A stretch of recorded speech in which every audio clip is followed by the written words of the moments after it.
So boom, a random Tuesday and a giant asshole just opens up downtown. Of course, everyone's first instinct is to pull out their phones and start recording. This girl, let's call her Bangs Girl, looks like she's seeing the end of the world. And out comes this giant rock golem thing ready to ruin everyone's day. This thing's got the classic glowing red eyes of, I'm about to wreck your shit.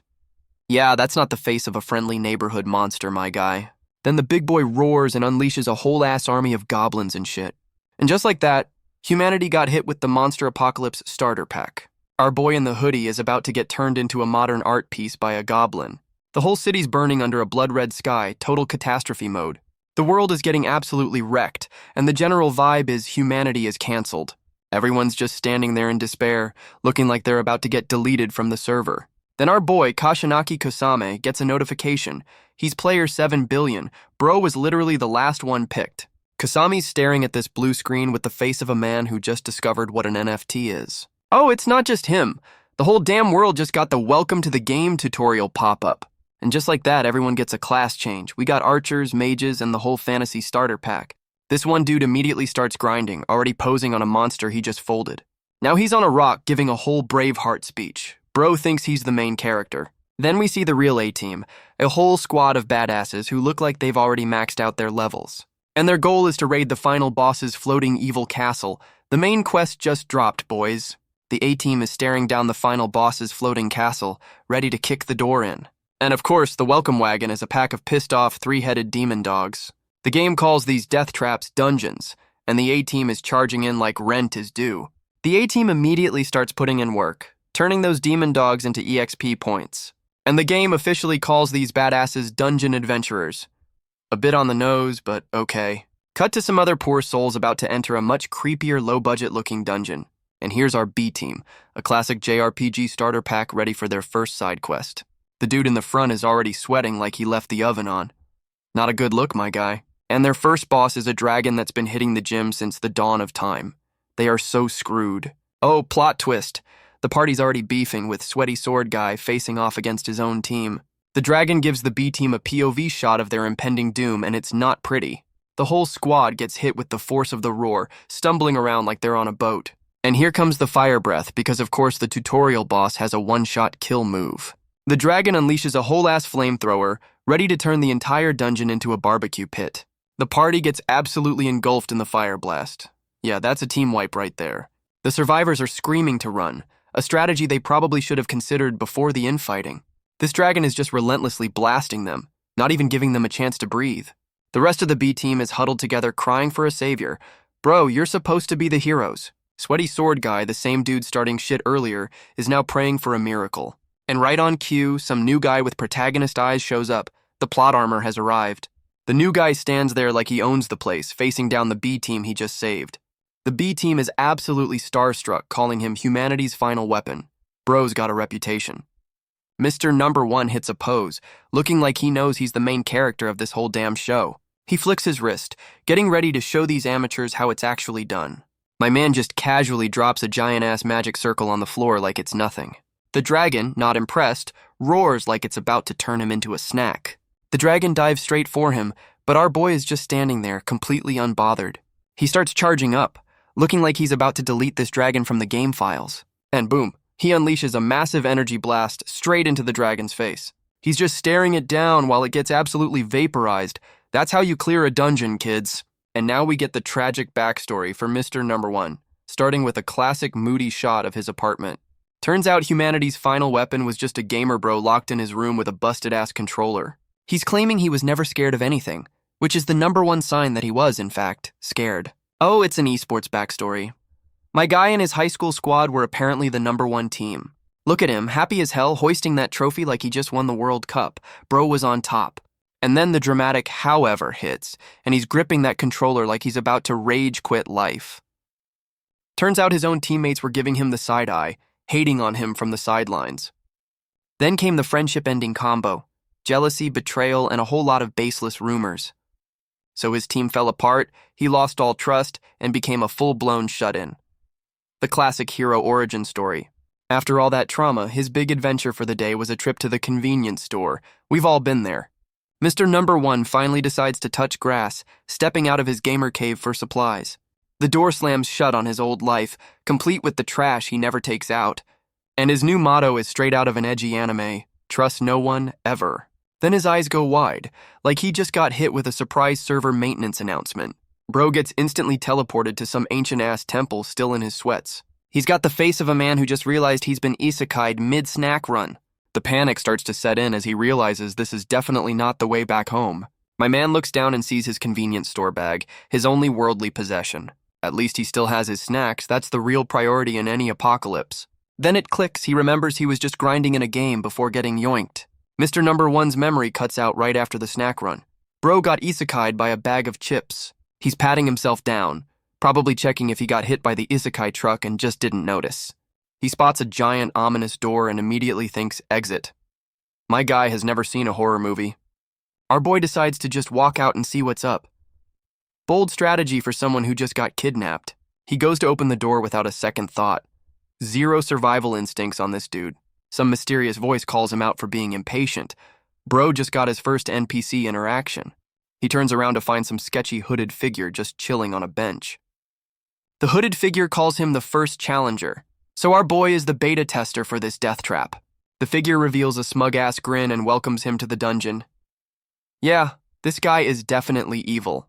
Mr. Number One is just standing there like, dungeon? The gamer terms are finally starting to connect. The sketchy hooded figure confirms it's a dungeon, walking towards our boy like a tutorial NPC with a bad vibe. He's trying to sell the whole dungeon concept to our gamer bro, hitting him with the "you love this shit" angle. Then he drops the classic RPG sales pitch. Monsters, loot, and secret areas. The whole 9 yards. Oh, and also it's an evil nest that could destroy humanity. Just a minor detail he left out. Sketchy hood guy gets all up in his personal space, asking if he wants to sign up for this suicide mission. Mr. Number One is finally asking the right questions, like who the hell kidnapped him mid-snack run. The sketchy one hits him with the "not brought welcomed" line. That's some prime villain dialogue right there. Our boy grabs him, demanding to go home, but the NPC just calls him troublesome. The audacity. Sketchy hood guy is just baffled that our boy hasn't figured out the whole "you're trapped here" situation. And then he snaps his fingers, about to hit him with a system update or a forced cutscene. Sketchy hood guy hits him with a PowerPoint presentation, and our boy is completely lost. The screens are just a highlight reel of Earth's greatest hits, like a weird interdimensional travel ad. The sketchy one starts his villain monologue, asking our boy if he's familiar with his own planet. This psycho claims he's been guarding the world, but finds it boring compared to his dungeon-infested home. He's looking at images of peace and tranquility, like it's the most disgusting thing he's ever seen. And there it is, the big reveal. He thinks peace is boring. This dude is the ultimate chaos agent. The sketchy one goes full supervillain, glowing red and looking like he's about to drop a diss track. So this psycho admits he opened the portal and started the apocalypse just because he was bored. He then hits our boy with a trailer for the upcoming apocalypse, scheduled to drop in 1 month. The villain taunts him with a vision of his future, asking if he still wants to go home to that. The sketchy one shows our boy the future he'd be returning to, and it's just pure chaos. Mr. Number One is just standing there, completely broken, realizing he's got no good options left. This psycho then hits him with the "don't disappoint me" threat, just to rub salt in the wound. Our boy recognizes his own damn house in the flames. The villain made this shit personal. Sketchy hood guy lays out the deal: raid the dungeon or watch the world burn in a month. My man finally asks the million-dollar question: why me? Bro, you're the main character, that's why. The villain hits him with a smug, "What are you talking about?" He's really enjoying this power trip. Mr. Number One finally snaps, going full rage mode on this interdimensional troll. The sketchy one just keeps that shit-eating grin, ready to explain his grand, cosmic reasoning. And the reason is? There is no reason. This psycho literally just picked him at random. The sketchy one just hits him with a smug, "Who cares? This dude's got the most punchable face in the universe." Then he drops the "you're just a shut-in" line, a personal attack that hits right where it hurts. He tells our boy to stop being delusional and show some damn determination. Bro is speedrunning his villain monologue. This psycho then formally asks him to raid the dungeon just to cure his boredom. The absolute disrespect. Our boy is just seething, realizing he's being forced into a death game by an interdimensional troll. And there it is, the rage finally boils over. My man is about to lose his shit. He grabs the psycho's hand and accepts the quest, basically screaming, "Fine, you bastard, I'll do it." The sketchy one calls his answer barely passable while activating some crazy-ass magic circle. And now he's getting a prize for accepting the suicide mission. It's the world's worst game show. The prize is a tutorial pop-up, the official starter pack for getting his ass kicked in a dungeon. The sketchy one explains the status board, condescendingly translating gamer terms for our actual gamer boy. Our boy sees his stats are blank and the psycho says he has to earn his skills first. Bro starts at level 0. My man asks the obvious follow-up question, but he's about to learn this tutorial NPC has a 0-star rating. The realization hits him that he's about to get ghosted by the only person who knows what the hell is going on. And just like that, the sketchy one starts turning to dust, pulling the ultimate Irish exit. This psycho hits him with a smug "see ya later" grin, leaving our boy completely high and dry. Our boy tries to stop him, but the villain just promises a reunion tour like he's some kind of rock star. He drops the main quest, reach the bottom floor, and basically tells him to get to work. The psycho sets a 1-month deadline before vanishing, leaving our boy all alone in the welcome lobby. My man is left absolutely fuming, realizing he's been thrown into the tutorial with no instructions. Our boy is left staring at the spot where the psycho just ghosted him, absolutely seething. The system drops a pocket watch with a 31-day time limit. The Apocalypse subscription service is now active. He's channeling all that rage into pure spite, promising that interdimensional troll a very personal beatdown. My man grabs the quest timer, vowing to stop the psycho himself. The training arc has officially been activated. The system finally gives him a starter weapon, a sword that clashes horribly with his hoodie and sweats fit. He turns to face the dungeon entrance, ready to start this suicide mission with 0 stats and a bad attitude. The giant doors start to open with a dramatic flash of light. The game is officially on, my guy. Our boy peeks inside, looking like he's about to walk into a job interview he never applied for. He steps into the first floor of the dungeon, which looks exactly as welcoming as you'd expect. Mr. Number 1 puts on his game face, ready to grind his way from level 0 to world savior. Our boy takes his first step, officially starting his rage-fueled training arc. Mr. Number 1 is marching in with the face of a man who runs on pure spite and convenience store snacks. The dungeon's got that classic "you're about to get jumped" aesthetic down perfectly. He stops for a sec, probably realizing he has no map, no skills, and 0 game plan. My man is trying to look tough, but you can see the "oh shit, this is real" setting in. And just like that, he hears something. The tutorial's first pop quiz is about to start. He's staring into the darkness, waiting for the first mob to come collect his lunch money. And here it is, a scrawny-ass goblin peeking around the corner like a total creep. Our boy's gamer instincts are finally kicking in, recognizing the classic level 1 trash mob. Yep, it's a goblin. The game is starting him off with the most basic enemy in the fantasy handbook. The goblin's doing a full-on Spider-Man crawl on the ceiling. Bro, it's only level 5. Our boy is just standing there like, huh? The gamer brain is still trying to process real-life mobs. He's literally body-shaming the goblin, thinking it's too small to be a threat. And there it is, the classic "I can take him" thought bubble. Famous last words, my guy. The goblin immediately goes feral, not a fan of being underestimated by a dude in sweats. Our boy has to dodge for his life, realizing this isn't some easy tutorial quest. He's shocked that the level 5 trash mob is actually trying to kill him. Welcome to reality, dude. This little shit powers up with a full-on villain aura. That is not a level 5 goblin. And just like that, all the gamer confidence is gone. My man is absolutely terrified. He's trying to force his body to move, but the fear debuff is hitting him hard. The goblin is just staring him down, while our boy's legs have officially logged off for the day. He's having a full-on mental breakdown, wondering why his body just blue-screened in the first fight. My man is trying to manually override his own system, but the fear is a hell of a debuff. The goblin gets tired of waiting and swings its club to send our boy back to the login screen. The fear of getting his head caved in finally gets him to move, but it's a pure panic block. He barely manages to block the hit, but the force of it is already overwhelming his noodle arms. He's realizing that this level 5 trash mob is actually stronger than his 0 stat ass. And just like that, he gets disarmed and thrown to the floor. So much for humanity's final weapon. Our boy is on the ground, reaching for his sword like it's the last slice of pizza at a party. The goblin just grabs his head and introduces his face to the floor. The disrespect is absolutely unreal. The goblin is just stomping on his back like he's trying to put out a fire. Our boy is looking back in absolute horror, realizing he's about to get spawn-camped by a level 5 mob. The goblin raises its club, ready to send our boy's ass back to the main menu permanently. And boom, it just caves his skull in, Bro got one-tapped by the tutorial boss. My man's eyes are rolled back in his head. Yeah, he's not walking that one off. The goblin is just wailing on him, making sure he's extra dead. The disrespect is unreal. He's lying there in a pool of his own failure, having the classic "is this it" moment. My man can't believe he's about to die like a side character in the first episode, but then he clenches his fist. The protagonist's plot armor is finally starting to buffer. The goblin suddenly looks shook, like it just felt the main character energy spike. Our boy is getting his back turned into a modern art piece by this little green menace. But the rage finally kicks in, and he hits the goblin with the "don't fuck with me" eyes. He throws a desperation punch from the ground, catching the little shit completely off guard, and his fist just starts deleting the goblin's face like it's a corrupted file. He's crawling for his sword, hitting himself with the classic "I can't die here" pep talk. Oh, here we go, the power of friendship and family flashback, the ultimate anime buff. Fueled by the power of flashbacks, he finally gets a grip on his damn sword. The goblin is not a fan of the mid-fight power-up and decides to go for the kill shot. And there it is. The main character aura is officially online. Bro just unlocked his first skill. The goblin charges in for the final attack, not realizing our boy just got a patch update.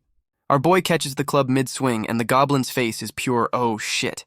He shoves the little shit back with a power move, finally remembering he has a sword.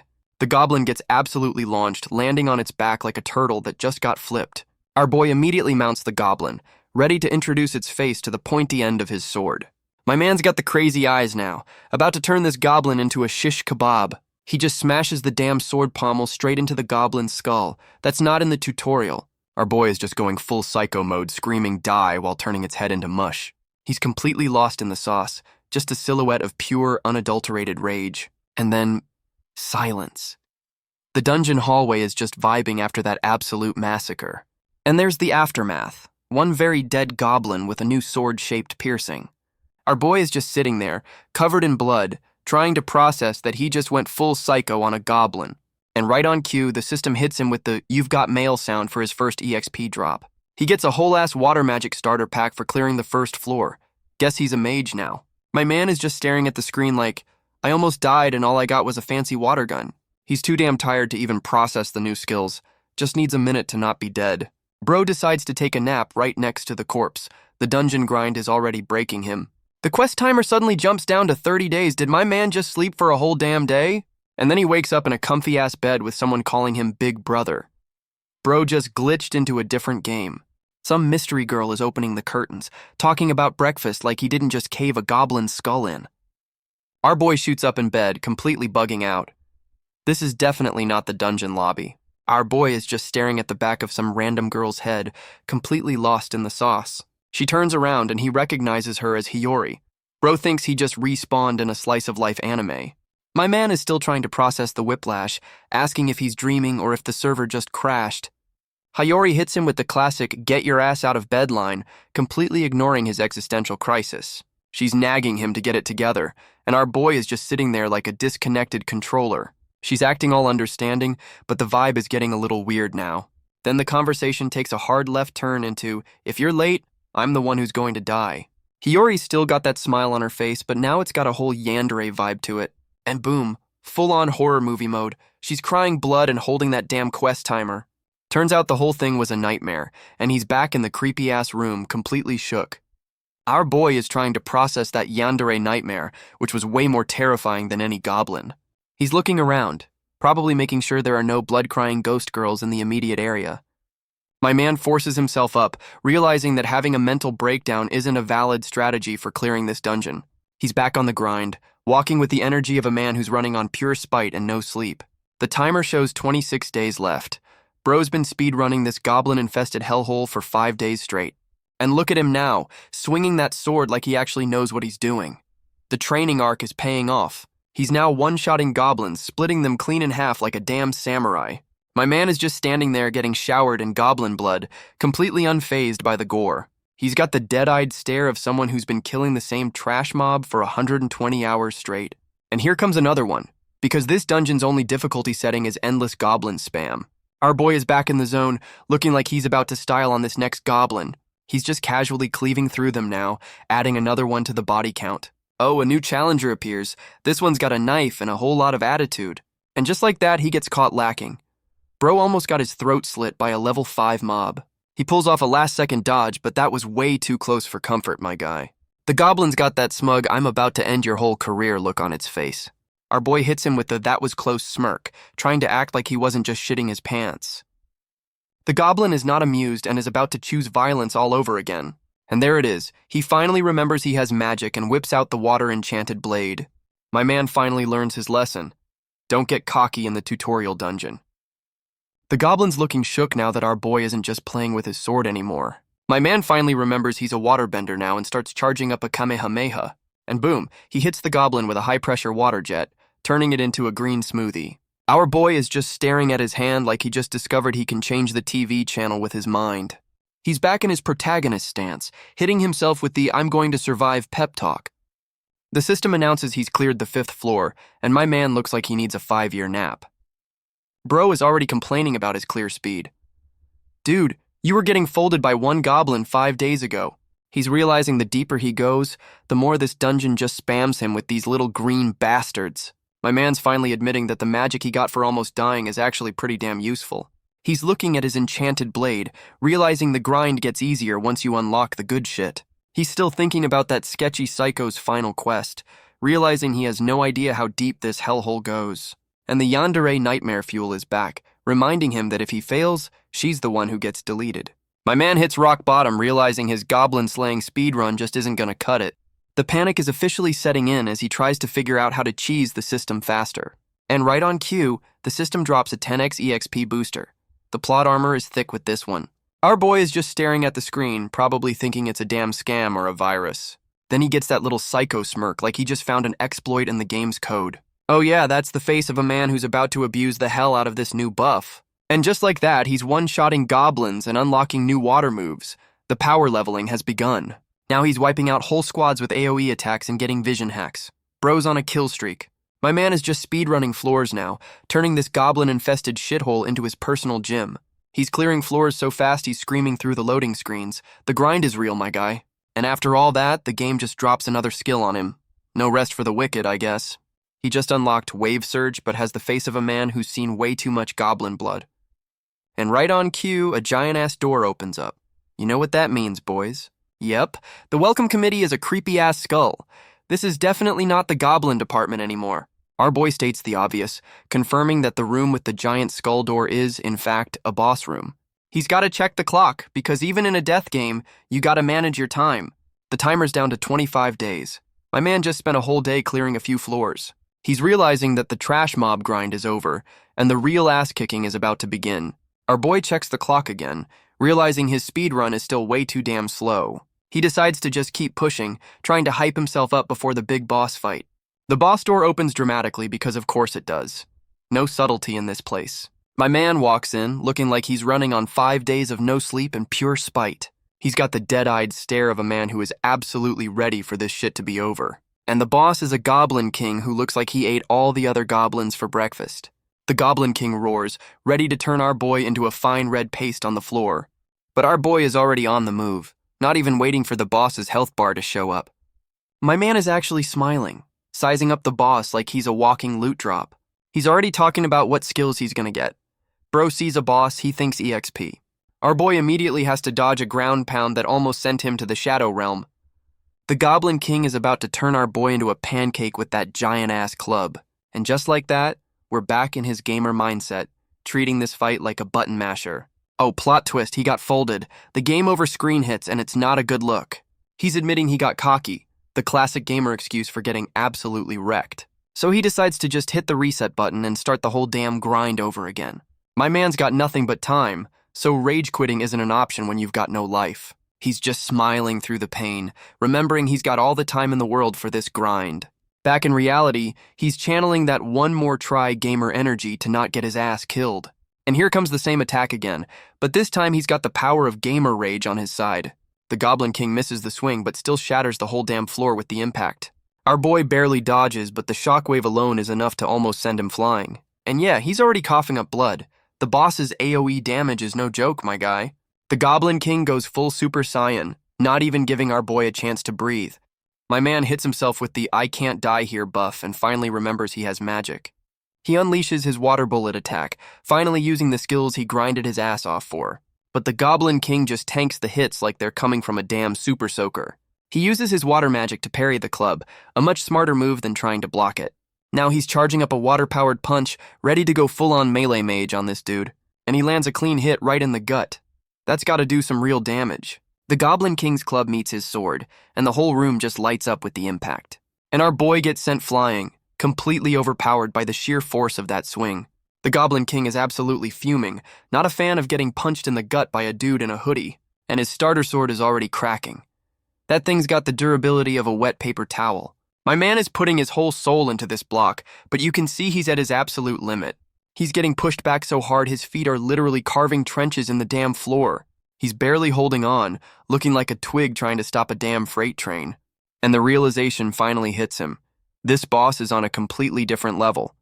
But our boy's not done yet. He's about to pull out that new skill he just unlocked. He unleashes Wave Surge, his hand glowing like he's about to drop a Rasengan on this fool. He's channeling his inner waterbender, wrapping his whole damn hand in magic to block this hit. My man creates a whole-ass water shield, finally using his brain instead of just his noodle arms. The Goblin King is absolutely pissed, not expecting this level 0 scrub to actually put up a fight. Our boy's already winding up for another attack, not even giving the big guy a chance to breathe. And there it is. He unleashes the full Wave Surge, a straight-up water-based Hadouken to the face. The attack slams right into the club, and that shit immediately starts to crack under the pressure. And boom, the whole damn club just shatters into a million pieces. Bro just got disarmed. The Goblin King is just staring at his broken stick with the face of, my one-shot weapon is gone. With his own sword broken, my man just finger guns the boss, ready to finish this shit with magic. He hits him with a high-pressure water jet, turning the Goblin King's chest into a new water feature. Our boy hits the final pose looking like he just dropped the coldest one-liner in anime history. And the Goblin King is left with a brand new hole in its chest. That's a one-way ticket to the respawn screen. My man is literally standing on the boss's corpse. The disrespect is on a whole other level. He's looking tired as hell, but you can see the on to the next one grind in his eyes. The system hits him with a congrats you're growing up fast message, but all he cares about is the clock. He's clutching his chest, suddenly remembering that getting his ass kicked has actual consequences. The timer's down to 24 days. That boss fight just cost him a whole damn day of grinding. My man is absolutely fuming, realizing his speedrun is turning into a casual playthrough. He's already on the move, trying to outrun the damn clock and his own bad decisions. And just like that, his body reminds him that he's not invincible. The damage is starting to catch up. My man's body is finally sending him the bill for that boss fight, and he's not liking the price. But of course, he hits himself with the no breaks mentality. Bro, your HP bar is flashing red. He's staring up at the next level like it's a Monday morning he's not ready for. His body officially disagrees with his brain and starts the shutdown sequence. My man's hand is shaking so bad he looks like he's trying to wave in 144p. And there he goes, face planting into the floor. The grind has officially broken him. He's just lying there drooling, completely out of stamina. Not a good look for humanity's final weapon. He's cursing himself out. But my guy, you can't rage quit your own damn body. He's screaming into the void, which is a great strategy for refilling your health bar. And now he's just a sad little hoodie puddle in the middle of an empty boss room. Our boy is finally rebooting his system, pushing himself off the floor after that forced shutdown. He's already trying to gaslight himself into thinking he's fine and ready for the next level. But his body immediately hits him with the nah, we're still broken reality check. The timer's down to 23 days. My man is pissed he lost a whole day to a forced nap. Then a random green light appears because this dungeon's got no chill with the pop-up events. He's staring up at some glowing bird thing, probably wondering if it's a new mob or a loot drop. And out comes a damn owl, looking like it's about to deliver his Hogwarts acceptance letter. My man is just shielding his eyes, trying to process why Hedwig just showed up in his death game. The owl drops a glowing package, because apparently this dungeon has its own Amazon Prime delivery. And it lands right in front of him. Bro just got a post-boss fight care package from a magic bird. The care package just explodes in a flash of green light. Bro's about to get a system update or a virus. The system confirms a special reward is coming. Our boy is just sitting there like he's about to unbox a loot crate. My man is looking completely freaked out, probably wondering if this reward is just another way to die. He's having a full-on what the fuck is happening moment. The dungeon's just throwing random shit at him now. And the reward is a vision of some other dude in a hoodie about to get jumped by a zombie horde. The vision dude just facepalms, acting like this whole apocalypse is a minor inconvenience. The audacity on this guy. Vision Guy starts powering up, hitting them with the classic, "You forced me to use 1% of my power" line. And he just flashbangs the entire zombie army, who are not having a good time at all. Vision Guy hits a victory pose and a finger gun, ending the whole fight like it was a damn movie scene. And he's got a whole-ass fan club of Beast Girls cheering him on. Bro is living in a completely different genre. Our boy just waves it off, hitting the Vision with a, "Yeah, right," like he's seen that anime trope before. He's already coping, telling himself there's no way the game would just hand him an OP skill. And then the dramatic but hits, because the plot is about to drop something on his lap. My man looks down and sees a glowing green egg. The game just gave him a damn Tamagotchi. The system calls it a sealed stone that can't be used yet. Bro got a DLC item without the DLC. Our boy is just staring at this thing like, what part of this useless rock is a special reward? He's pissed the game gave him a mystery box instead of a useful skill when he's on a damn deadline. He just shoves the rock in his inventory, figuring he'll deal with that side quest bullshit later. My man forces himself to his feet, trying to get back into the "I'm not dead yet" mindset. And the next floor's welcome wagon is a giant-ass dude who looks like he eats goblins for breakfast. And the next floor's welcome committee is a pack of demon wolves with a fresh manicure. Yep, the game's just spamming him with edgy hellhounds now that the goblins are old news. Our boy is completely surrounded, but he looks more annoyed than scared at this point. He's got the dead-eyed stare of a man who's seen way too many trash mobs today. The wolves finally make a move, going straight for the kill shot like they're the main event. They're trying to jump him from all sides, but our boy is just standing there, completely unbothered. My man is so deep in the grind that a pack of hellhounds is just another Tuesday for him. He just casually calls out his water bullet attack like he's ordering a damn coffee, and he unleashes a full-on AoE attack, not even bothering to aim anymore. The demon dogs get absolutely shredded, learning the hard way that they're just more EXP fodder. My man is just standing there, turning these hellhounds into chew toys with his water spikes. The last wolf is trying to look intimidating, but our boy's got the face of, "Are we done yet?" He's done with the ranged spam and whips out a water sword for a more personal touch. And he just shoves that water sword straight down its throat. That's one way to shut it up. My man just bisects the last one like he's cutting a damn sandwich. The efficiency is unreal. And now his water sword is just a bloody mess. The dungeon is turning him into a straight-up psycho. The other wolves are looking at their folded buddy and are suddenly rethinking their life choices. This one's trying to put on a brave face, but you can see the "oh shit" in its eyes. Now the wolves are just cowering, and our boy is hitting them with the "what's wrong" taunt. He's straight up taunting them now, telling them to hurry up and die already. The disrespect is legendary. He's asking the demon dogs if they're tired yet. Bro, you're the one who looks like you need a nap. My man hits them with the psycho smirk and glowing eyes. The dungeon grind is turning him into a full-blown villain. He just charges the last two, not even bothering with a strategy anymore. It's just pure murder mode now. My man is literally wiping his feet on their corpses. The disrespect is off the charts. He's just standing in a pile of bodies he made, looking like he's waiting for the next wave. The murder high wears off and he's back to looking like a lost kid in a grocery store. And what do you know? A brightly lit archway appears. The game finally decided to give him a break. He's just chilling in the doorway with his hands in his pockets like he didn't just commit a war crime. Oh shit, it's a bonfire. The game just dropped him a Dark Souls save point. Our boy finally admits he needs a break before his body rage quits on him for good. Our boy face plants into a pile of hay, finally reaching a safe zone after all that murder. The game's idea of a 5-star resort is a bonfire and some hay. The budget on this dungeon is trash. He's just happy to not be getting his ass kicked for 5 minutes. The bar is on the floor. And of course, the second he relaxes, his stomach reminds him he's running on empty. My man's survival instincts finally kick in, reminding him that murder burns a lot of calories. He pulls out some monster jerky and decides to cook it. Bro's about to have his first dungeon barbecue, but he's immediately grossed out by the demon dog meat. Can't blame him. That shit looks unappetizing. Then his one remaining brain cell fires up, and he has a sudden realization. He spots some random rectangle on the ground and recognizes the shape. Bro, it's a wallet. He picks up the mysterious black rectangle, probably hoping it's a credit card with no limit. The system hits him with an appraisal, and it's a damn diary. Bro thought he found a wallet. He cracks it open, probably hoping for a cheat code or at least a map to the exit. My man's finally reading the instruction manual for this death game he's been winging so far. He hits a page that's all glitched out, guess some of the lore is behind a paywall. And then he finds the one page that actually matters, looking like he just found a game-breaking exploit. The realization hits him hard. This diary is way more than just a simple lore book. Oh shit, it's the user manual for that useless green rock the owl dropped on him. Turns out his new pet rock has something sleeping inside. It's not just a paperweight after all, and it's a spirit, looking like a legendary Pokemon he just found in the tall grass. The diary confirms that if he hatches this thing, he gets his own personal magic ghost buddy.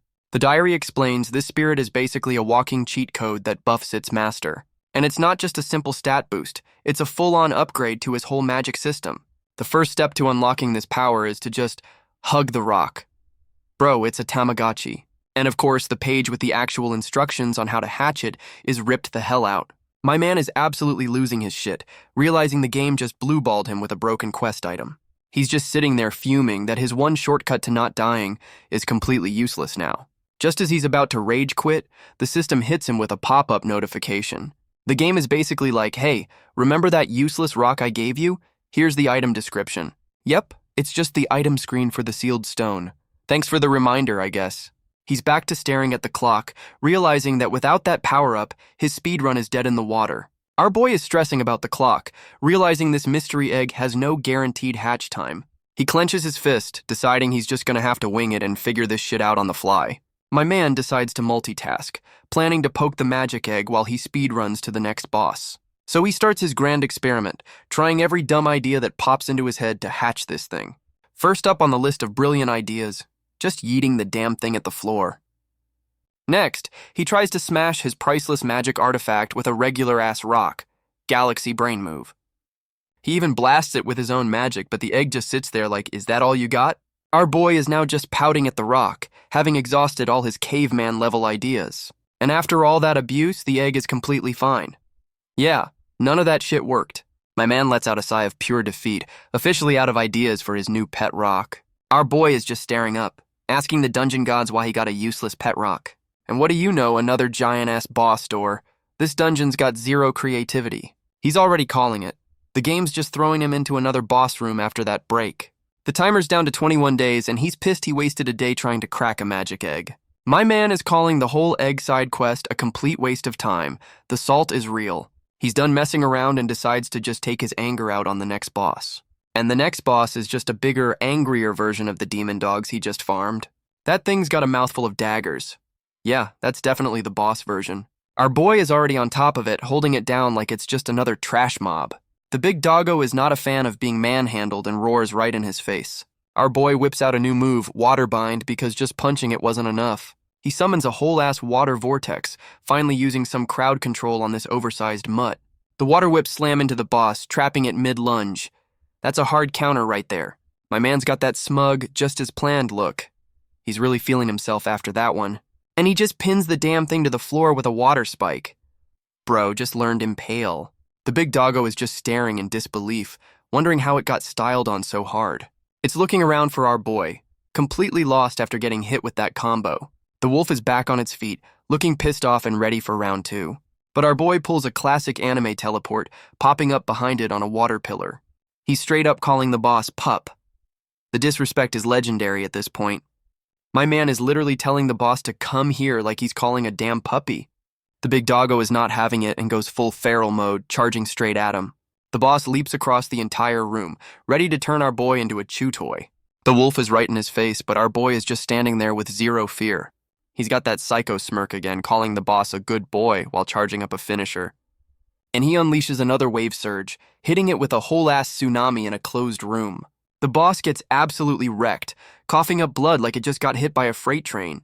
Our boy forms a water blade on his arm, ready to go for the execution move. He dives in for the kill, looking like a damn shonen protagonist about to end the fight. And he slams that water blade right into its skull. Yeah, that's a wrap for Fido. My man is just standing there covered in blood, looking like he's completely dead inside. The system drops a floor clear and a new healing skill. Bro finally unlocked the support class. He's already testing out the new water healing, about damn time he got a health potion. Our boy is sitting on the corpse complaining he only got one skill. The entitlement is unreal. He's coping hard, saying the boss was too weak to activate his pet rock's evolution. And right on cue, a new system window pops up. The game is not done with him yet. The screen just says conditions met. That's either a good thing or a you're fucked thing. My man is completely lost, having no idea what side quest he just accidentally completed. The boss's corpse starts glowing and dissolving. The loot is about to get weird. A little soul wisp flies out of the corpse and into the screen. Bro's about to download a boss. The boss soul gets absorbed and the system just starts a whole-ass light show in the middle of the room.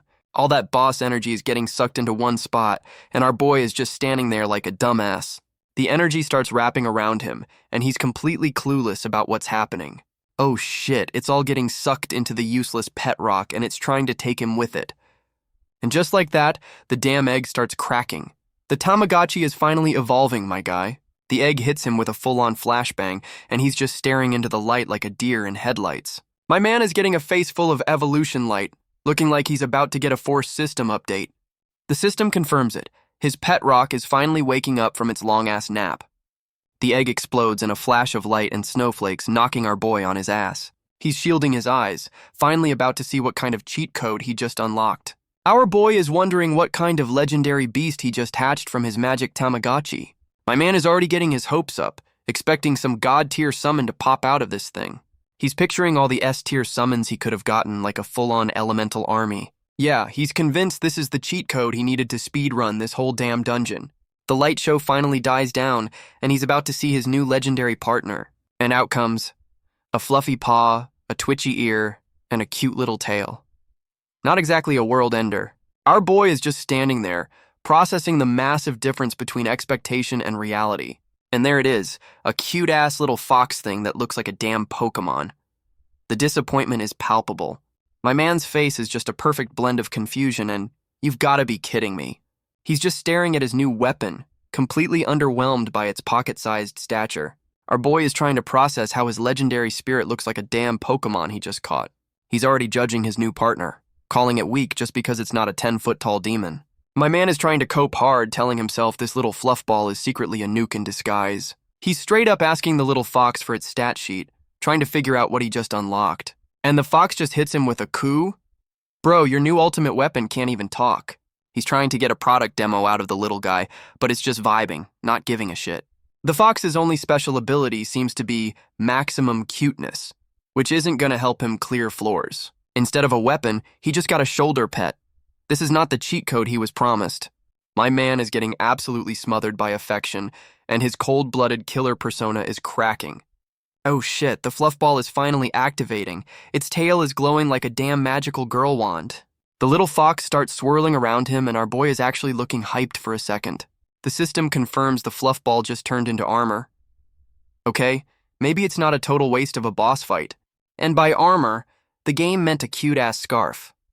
Bro just unlocked the most fashionable item in the dungeon. The hype immediately dies, and he's just staring at his new neck accessory with pure confusion. My man is asking if a magic scarf is really all he gets, while the fox is just happy to be here. He's back to looking dead inside, realizing his ultimate weapon is just a glorified hoodie string. The system drops the stat sheet, confirming its only skill is turn into a scarf, and the magic is locked. Our boy is completely baffled, trying to process this new level of bullshit from the game. He's losing his shit over the locked magic. His cheat code came with a damn paywall, and the reason is insufficient affinity. Bro has to raise his friendship level with his scarf to unlock its power. My man is pissed that his new cheat code is basically a Tamagotchi he has to raise. He's just sighing in defeat, already done with this friendship side quest before it even starts. He's straight up bullying his new pet, and the little fluffball looks like its heart just broke. The little guy is protesting on his head while our boy complains about having to be nice. My man is still roasting his new scarf, completely ignoring the fact that he just made it cry. The game hits him with the chibi art style to show how much of an asshole he's being. He finally caves and starts petting the damn thing, realizing he has to play the nice guy. Our boy is trying to comfort his magic scarf, telling it to stop crying like a disappointed dad. And just like that, the little guy is happy again. Bro's cold, dead heart is no match for cuteness. He's having a sudden galaxy brain moment, probably remembering a key detail he skipped over. Our boy decides his new scarf needs a name because Armor Spirit is just lame branding. He asks the little fluffball for its opinion, and all he gets back is a coo. My man is having a galaxy brain moment, about to come up with the most creative name ever, and he names it Coo. Bro just named his legendary spirit after the only sound it makes. Now he's back to stressing about the affinity level, with zero clue how to start this friendship side quest. He knows he's stuck until he figures out how to make his new scarf actually like him. His genius plan is to just talk to it more. Bro's about to start a podcast with his scarf, and he's already admitting it's a shit plan. The self-awareness is almost impressive. And the next floor is a damn ice level. The dungeon's finally changing up the scenery. The timer's down to 19 days. My man just lost 2 days to a boss fight and a Tamagotchi. Our boy is looking a little shook by the sudden temperature drop. The ice level debuff is real. He's just standing there with his new Pokemon, probably wondering what fresh hell this floor has in store. And the welcome committee is a bunch of frozen-ass monsters, like a museum of things that can kill him. He's realizing these aren't just statues, but mobs that got flash-frozen mid-attack. The power level just spiked. My man is actually impressed, realizing whatever did this is way stronger than his water gun magic. And the little fluff ball is just sitting there looking smug as hell, like it's taking all the credit. Our boy immediately takes back all the shit he talked, realizing his magic scarf might actually be a nuke. The speedrun mentality is back online now that he sees a way to cheese the system with his new pet. And we get a quick flashback to the day before, just to remind us how much time he's been wasting. The timer's down to 20 days and he's about to step into floor B21. The grind never stops. And the new mob is a damn golem with a full-on Terminator eye.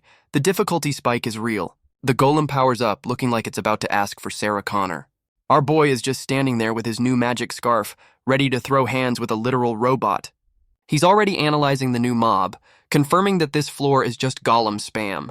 My man's already realizing his water sword is basically a pool noodle against this walking tank. And there it is, the classic ground pound attack. This golem's got the moveset of a Donkey Kong. He pulls off a clean dodge, but that ground slam almost gave him a haircut. He's done with the fancy swordplay and decides to just blast this thing with a water-based Hadouken. He hits it with the water jet, trying to turn this golem into a rusty piece of junk. But the golem just tanks the hit like it's a light drizzle. Yeah, that's not gonna cut it, my guy.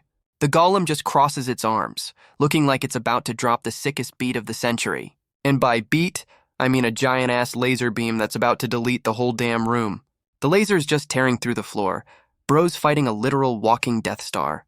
Our boy uses his new magic scarf to block, finally putting that fluff ball to work. He's already pissed off, realizing his new accessory isn't a perfect I win button. The golem is steaming like a hot kettle, ready to serve up another round of pain. And here comes the flying haymaker. This thing's got more moves than a Street Fighter character. Our boy's got that I'm not locked in here with you look. The protagonist energy is back.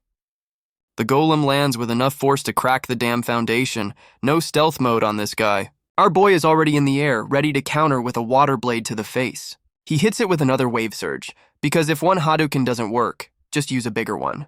My man shoves that water-powered Rasengan right into the golem's damn face, and the golem's head just shatters like a cheap vase. That's a critical hit if I've ever seen one.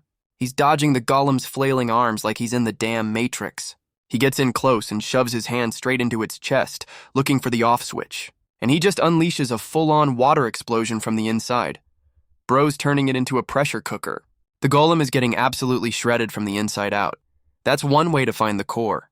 And boom, the whole damn torso just explodes. That's a lot of property damage, my guy. But of course, the damn hand is still twitching.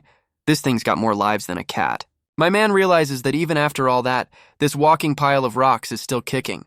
He's realizing his one-trick pony move, Wave Surge, is the only thing that scratches these walking tanks. My man is already complaining about his clear speed. Bro, you just blew it up from the inside. And his magic scarf Ku is trying to tell him something, but our boy's too busy moping. The little fluff ball is pointing at the wreckage, trying to give him a hint like a damn tutorial NPC. Ku is hyped about the golem's dismembered hand, but our boy's brain is still buffering. He's trying to ignore the side quest, complaining about the timer like a true speedrunner. But he walks over anyway, because what else is he gonna do, think for himself? He's just staring at the golem parts, waiting for his pet to do something useful for once. And right on cue, the little fluff ball starts glowing. The magic scarf is finally activating. Ku starts pulling some blue voodoo magic out of the golem's corpse. This is not in the pet owner's manual. The system confirms that feeding his pet souls is the key to the friendship meter. Our boy finally realizes he just has to commit mass murder to make his scarf like him. He's already planning the next genocide, all in the name of raising that affinity score. My man just connected the dots that his death game is in fact a grinding game. Our boy starts zoning out, about to get hit with the mandatory tragic backstory cutscene. And there it is, the sad boy montage. Bro's been grinding the game of life solo. He snaps out of his emo phase, realizing trauma doesn't give you any damn EXP. My man just hits his past with the it is what it is and gets back to the grind. And the game's response to his new strategy is to just spam him with more trash mobs. He sees a whole army of walking rocks and just thinks, time to level up my scarf. Our boy goes full Super Saiyan, telling his magic scarf it's time to get to work. And just like that, he's caving in golem heads like he's playing damn whack-a-mole. The murder marathon is over, and my man looks like he just ran a 10K in a sauna. He's just chilling in a junkyard of his own making. The golem genocide was a success. My man's got that smug, that was too easy look. Bro, you were getting folded 2 chapters ago. And he just speedran 7 floors in one day. The power leveling is officially out of control. All that mass murder got the friendship meter up to 99%. Nothing says bonding like a genocide. And there it is, 100% affinity. He's officially best friends with his magic murder scarf. The system confirms the paywall is down, and he just unlocked a whole-ass ice magic skill tree. Our boy's got that psycho smirk again, ready to test out his new cryomancer build. My man's got that smug look, finally feeling like the main character after all that grinding. The system drops the patch notes, confirming his magic scarf is now a level 4 cryomancer. And he just unlocked a whole new skill tree with Ice Tomb and Ice Shield. Bro's a frost mage now. Our boy's trying to wrap his head around the new mechanics, realizing he has to combo his magic. He immediately decides reading is for nerds and plans to just test his new ice powers on live targets. My man's ready to move on, looking down at his pet like he's about to take it for a walk. And the little fluffball is back on his shoulder, ready to be the world's cutest murder accessory. He's now having a full-blown conversation with his scarf, which is hyping up its own damn powers. He leaves the golem junkyard behind and steps into the new ice level, rocking his new magic scarf.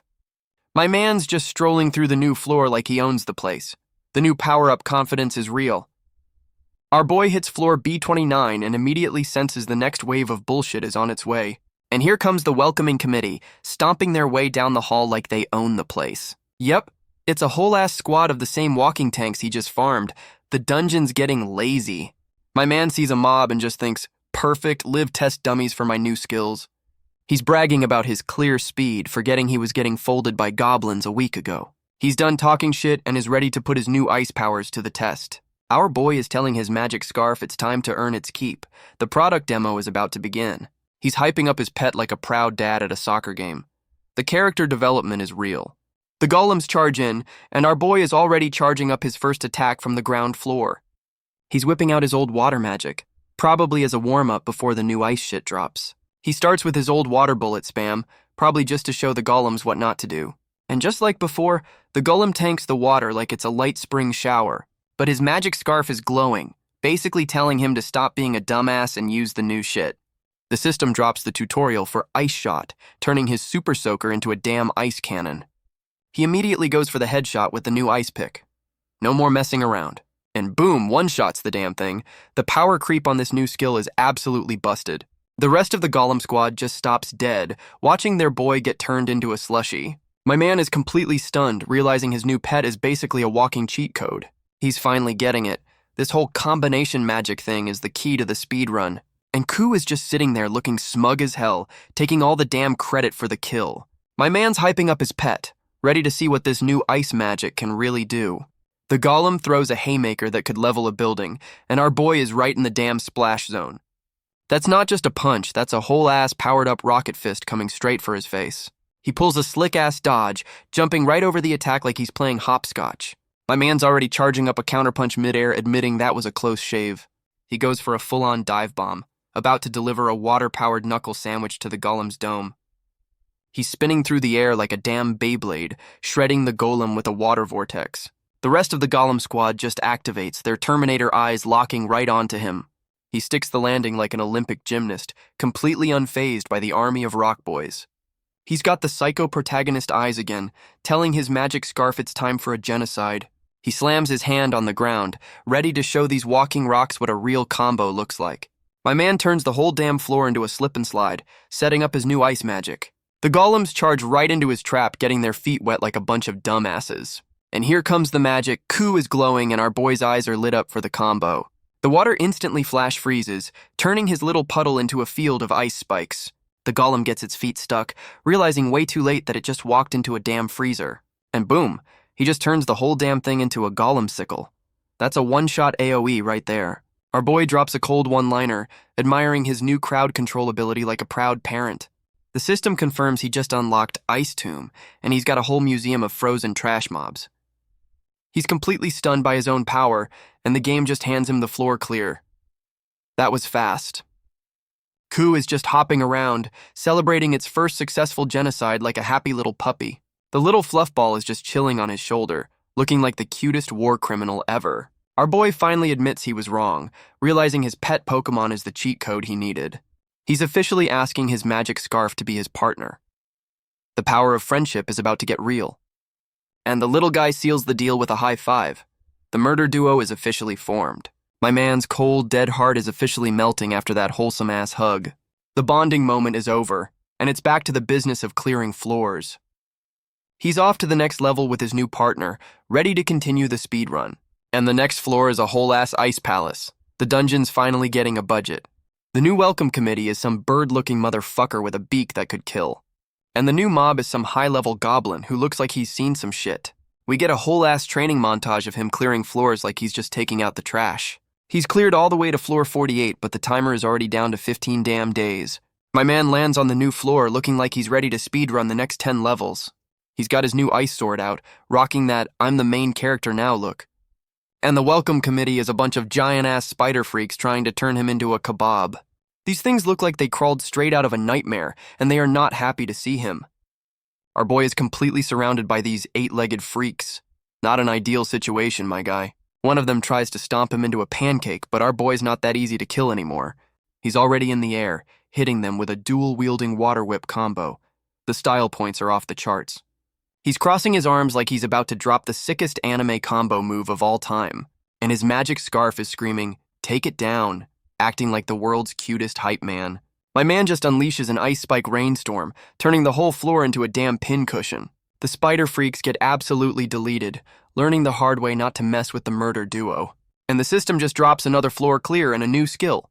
The game's just handing out W's now. My man's thinking it's been a minute since he got a new toy to play with. He's giving his magic scarf all the credit. Look at that actual character development.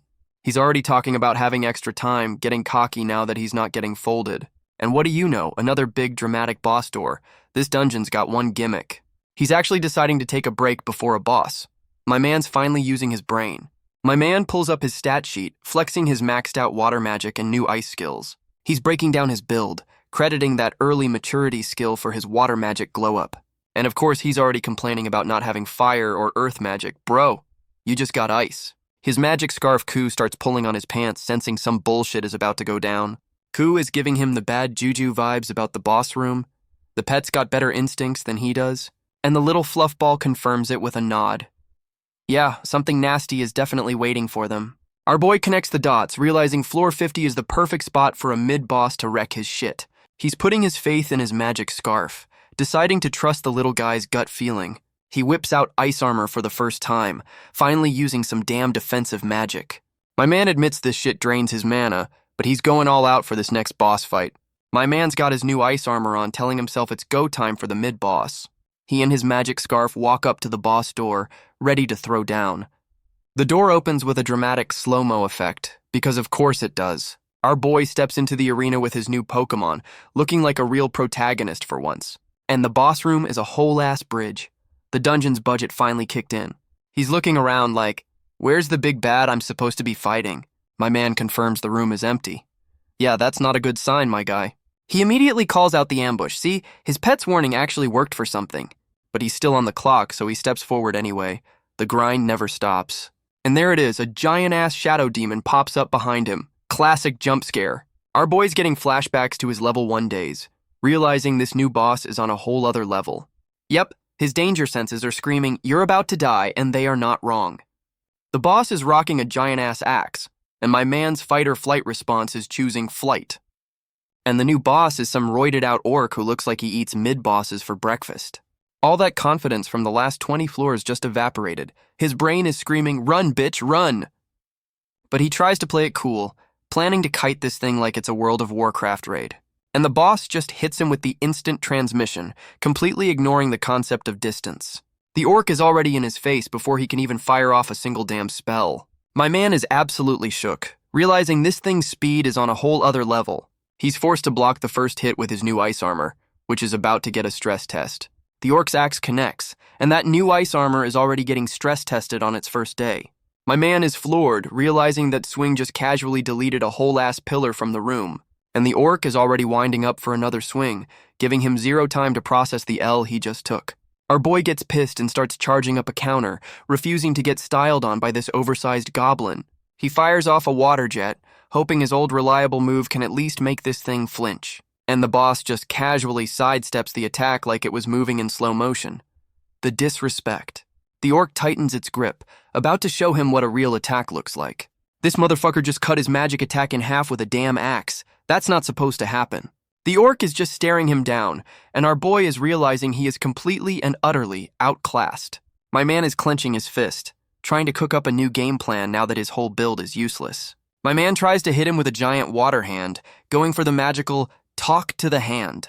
The orc just stares at the hand like it's a minor inconvenience, zero fucks given. He's back to spamming Wave Surge because if at first you don't succeed, use a bigger Hadouken. And the attack just splashes against the orc, doing absolutely nothing. My man's best move is a glorified Super Soaker. The orc just cuts through his ultimate attack like it's a damn water balloon. The disrespect is unreal, and the boss just unleashes a shockwave that sends our boy flying. That's a one-sided conversation. The whole room just gets flashbanged by the impact. Yeah, that's a boss-level hit right there. And now the orc is just yeeting axes at him. This dude's got a whole-ass arsenal of bullshit.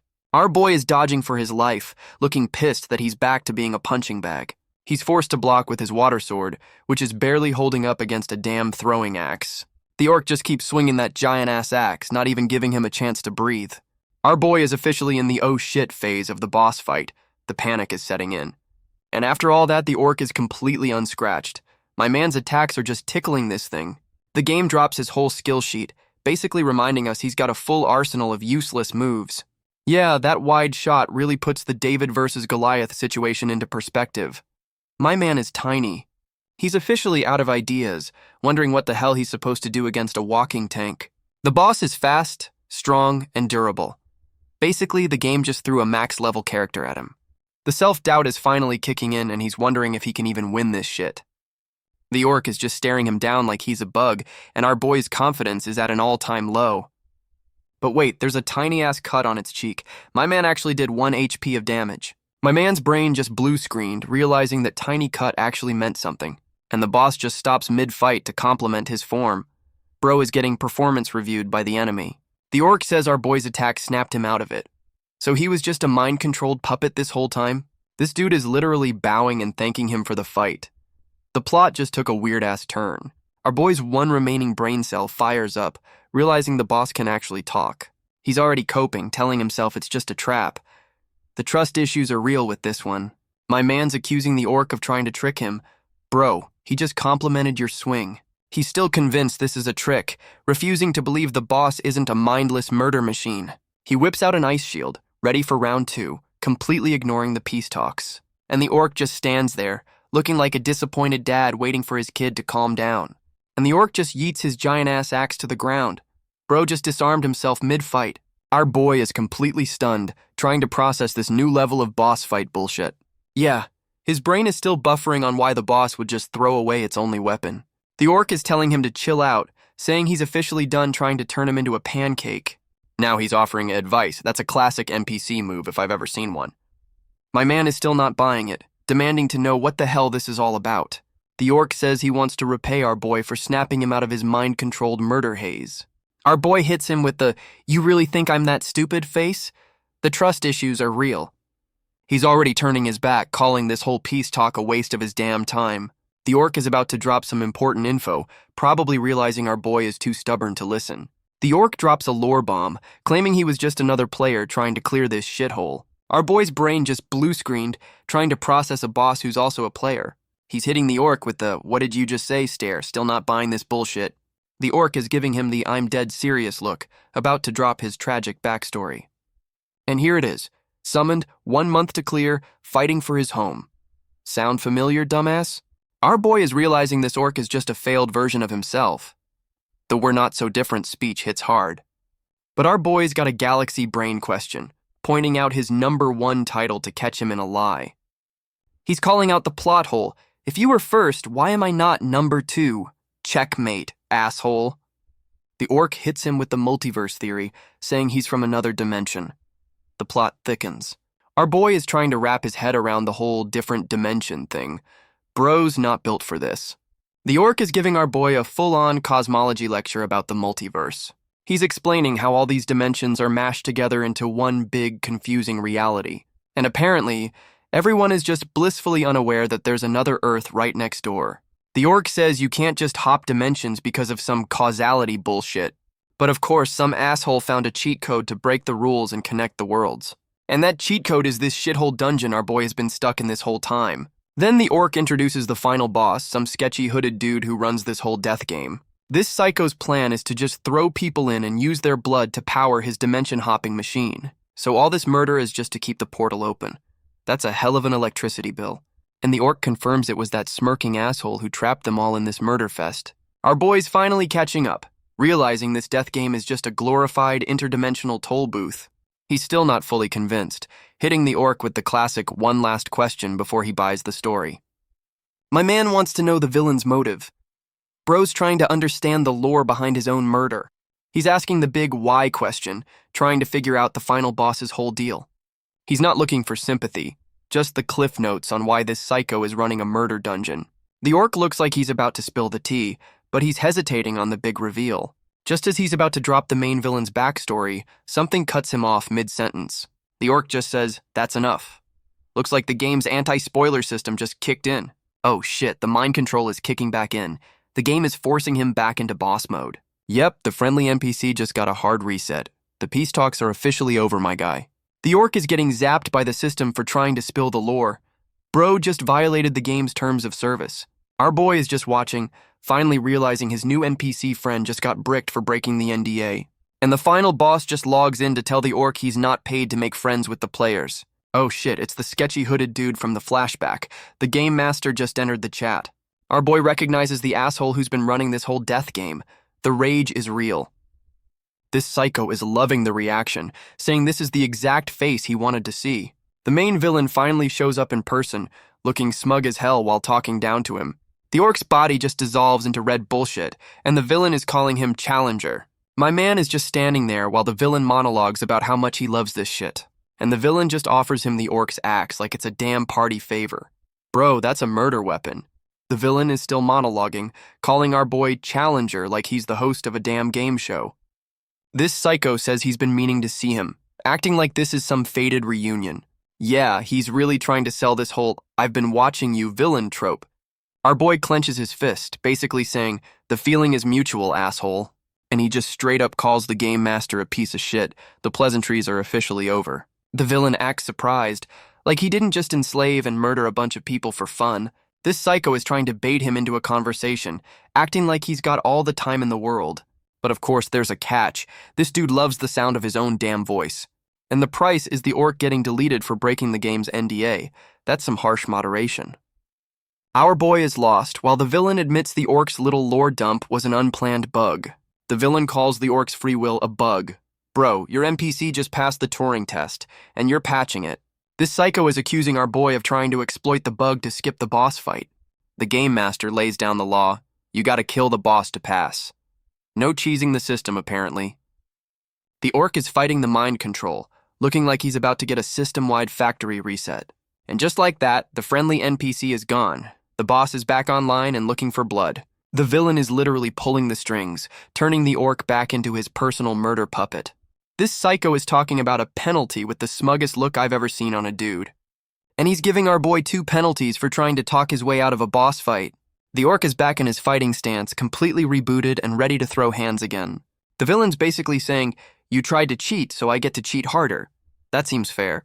Our boy whips out his water sword, ready for round 2 against the rebooted boss. He can already tell this thing got a power-up.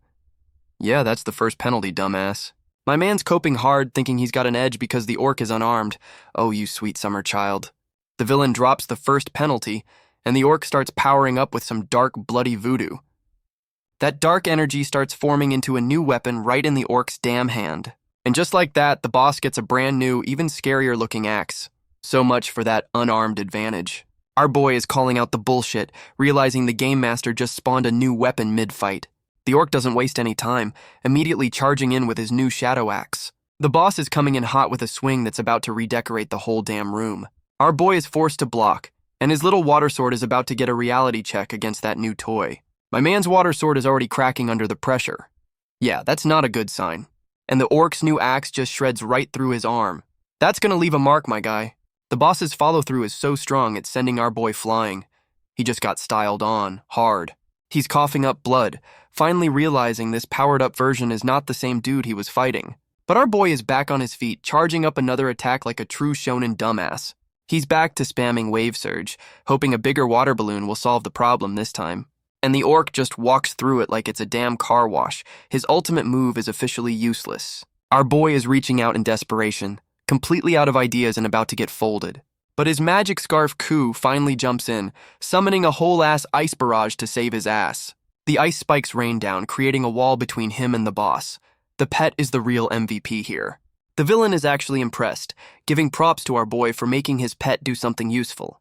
This psycho keeps monologuing about how special our boy is, while the orc just wants to get back to the murder. The orc just stomps through the ice like it's nothing. Yeah, that little trick isn't gonna work twice. The boss is back in feral mode, ready to turn our boy into a red stain on the floor, and he just smashes through the ice wall like it's made of paper. So much for that defensive strategy. Our boy is already sweating, realizing he's just stalling for time before he gets folded again. He knows he's on a timer, and this walking tank has all day to wear him down. My man decides it's time for the classic one big move, Hail Mary. Because that always works. He slams his hand into the puddle, about to cook up one last combo with his magic scarf. The orc is just standing there in the water, basically daring him to try something stupid. My man's setting up his slip and slide trap again, yelling water floor like a damn Pokemon. Ku gives him the signal, and our boy is ready to drop the big ice combo he's been saving. But the orc doesn't give a shit about wet feet and winds up a swing to delete him from the game. The ice trap goes off, but the orc just smashes right through it. So much for that brilliant plan. Our boy is completely shook, realizing his one-trick combo just got no-sold by the boss. The orc is already winding up for a follow-up punch, not even giving him a second to breathe. And he's coming in with a full-on haymaker, looking like he's about to punch a hole through the damn dimension. Ku jumps in front of the hit to save his dumbass owner. The pet is the real MVP of this fight. Our boy gets sent flying from the shockwave, coughing up blood. Yeah, that was a direct hit. And the villain drops the second penalty, which is just the orc grabbing his magic scarf mid-air. The orc just yoinked his magic scarf, and our boy is having a full-on mental breakdown on the floor. And now the boss is just using his head to mop the damn floor. The disrespect is off the charts. My man's ice armor is completely shattered, and the orc is just standing over him like a disappointed parent. The orc is winding up for the finishing blow. Yeah, our boy is about to get deleted from the game. We get a dramatic ceiling shot, because the game needs to pause for a moment before the execution. The villain is already asking if it's over, looking bored as hell with this one-sided beatdown. This psycho is giving the "you were a good challenger" speech while the orc holds our boy up like a trophy. My man is just bleeding out, completely defeated and waiting for the game over screen to pop up. The orc is thanking him for the fun before he executes him. That's some cold-blooded shit right there.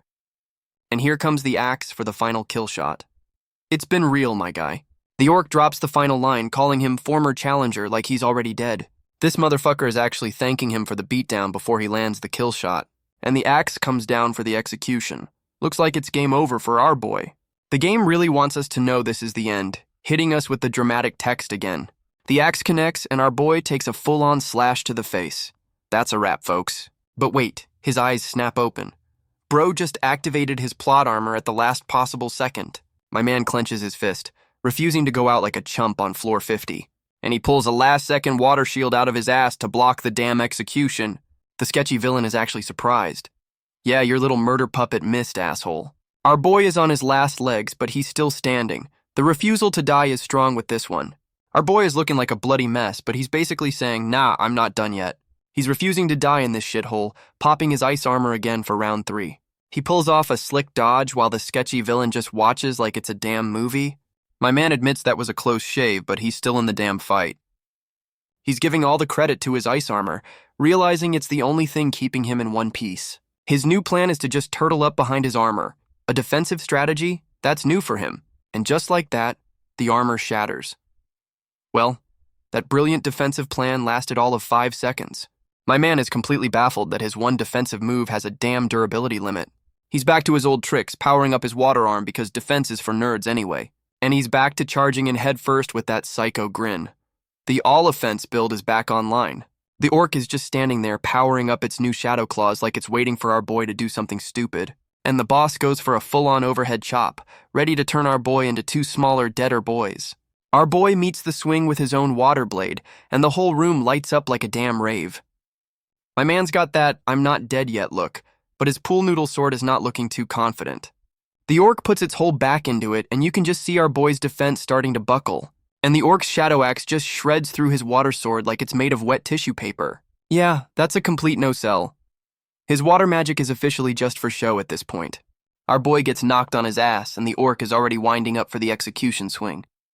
And he gets absolutely shredded, taking a direct hit that turns his white hoodie into a modern art piece. But he's not done yelling waterboard and summoning a bunch of platforms. Bro's trying to change the terrain mid-fight. He's using his new water platforms to dodge, turning this beatdown into a damn parkour session. My man is literally bouncing off the walls trying to kite this walking tank with his new water skates. Bro thinks he's Spider-Man, swinging around the arena with his water magic like a damn acrobat. The orc is done with the light show and starts charging up another one of those shadow-powered swings. Our boy meets the attack head-on, and his little water blade is about to get a serious reality check. The boss is officially pissed off, looking at our boy like he's the most annoying bug in the universe. And the orc's shadow power is just overwhelming him, pushing him back with pure, unadulterated rage. He goes for a full-on dive bomb, trying to break through the boss's guard with one last desperate move. My man is screaming his damn head off, trying to squeeze out every last drop of mana for this attack. He's trying to wrap the orc up with water whips, hoping to restrain this thing for more than 2 seconds. My man is screaming at himself to go faster, trying to outspeed a literal walking tank. He's trying to power up his water whips, but it's like trying to hold back a freight train with silly string. He gets in close for another swing, but the orc is just standing there like, "Is that all you got?" And the orc just casually overpowers him, ready to turn his water sword into a fine mist. The boss just flexes and shatters the water restraints with pure, unadulterated fuck you energy, and our boy gets hit with a full-on shrapnel blast of dark magic for his troubles. Yeah, his arm is getting absolutely shredded. That's not gonna buff out, my guy. He gets knocked back, and the boss just casually walks through the aftermath of his best attack. Our boy is coughing up a lung, finally realizing he's been fighting a losing battle this whole time, and the orc winds up for the final swing, ready to send our boy back to the character creation screen. Our boy is just standing there, completely gassed and bleeding out while the orc roars in victory. The orc's got that smug, "I've already won" look, ready to send our boy to the Shadow Realm. My man just stands there, ready to take the final hit like he's completely given up. He admits he's not the sharpest tool in the shed, having a moment of clarity before the game over screen. But he's going for the mutual destruction play, deciding if he's dying, he's taking this asshole with him. He unleashes one last wave surge, shoving every last drop of mana into this final desperate attack. Bro just shoves a point-blank water cannon right into the orc's damn gut. No more fancy moves. And holy shit, the walking tank is actually coughing up blood. That one finally did some real damage. Our boy looks down at the massive gash on his chest. Yeah, that trade-off was not cheap. But the orc is down for the count, and our boy is the last one standing. He actually fucking won. And the system just drops the floor clear notification. Yeah, no shit, he almost died for it. The sketchy villain is still here, giving his post-fight commentary like he's a damn sports analyst. This psycho is actually impressed, looking like he just watched the best fight of his damn life. He's still monologuing, giving our boy a performance review like he's his damn boss. This motherfucker is asking him how it feels. Bro, he's bleeding out. How do you think it feels? This psycho is trying to get inside his head, asking if he's scared or excited. Dude, read the room. He's still pushing for an answer, trying to get some kind of reaction out of our half-dead protagonist. Our boy finally gets up, telling the game master to shut his damn mouth for once. And he just flips him the bird. The disrespect is mutual, and I am here for it. My man looks him dead in the eye and promises he's next on the kill list. The rivalry is official. The sketchy villain just smirks, completely unfazed by our boy's little death threat. This psycho is basically telling him, "We'll see if you still have that energy on the final floor." He calls him my challenger with the most punchable, smug-ass face I've ever seen. The villain leaves him with a classic "I'll be waiting for you" speech while our boy just bleeds out. And just like that, the game master dips, leaving our boy alone with the orc's corpse. The game drops the loot, 2 busted passive skills that double his stats and make him emotionally stable. My man's looking at his new passives and is like, not bad, while still leaking blood everywhere. But of course, he's already complaining that he didn't get a new flashy magic attack instead. He catches himself, realizing he should probably just be happy he's not a red stain on the floor. And his first thought is to check on his magic scarf. The power of friendship is back online. Ku pops back up, and our boy's first question is about his murder scarf. The priorities are straight. The little fluffball is having a panic attack, and our boy's trying to play it cool like he's not leaking. He's trying to reassure his pet, but that hand looks like it went through a damn meat grinder. My man whips out a healing spell we've never seen before. Bro's been holding out on us. He's just casually using magic water to patch himself up after getting nearly deleted. That's some gnarly-ass magic, literally weaving his skin back together. I bet that feels great. He admits his personal first aid kit hurts like a bitch, but it gets the job done. He's actually checking on his pet's feelings. Look at that, a shred of emotional intelligence.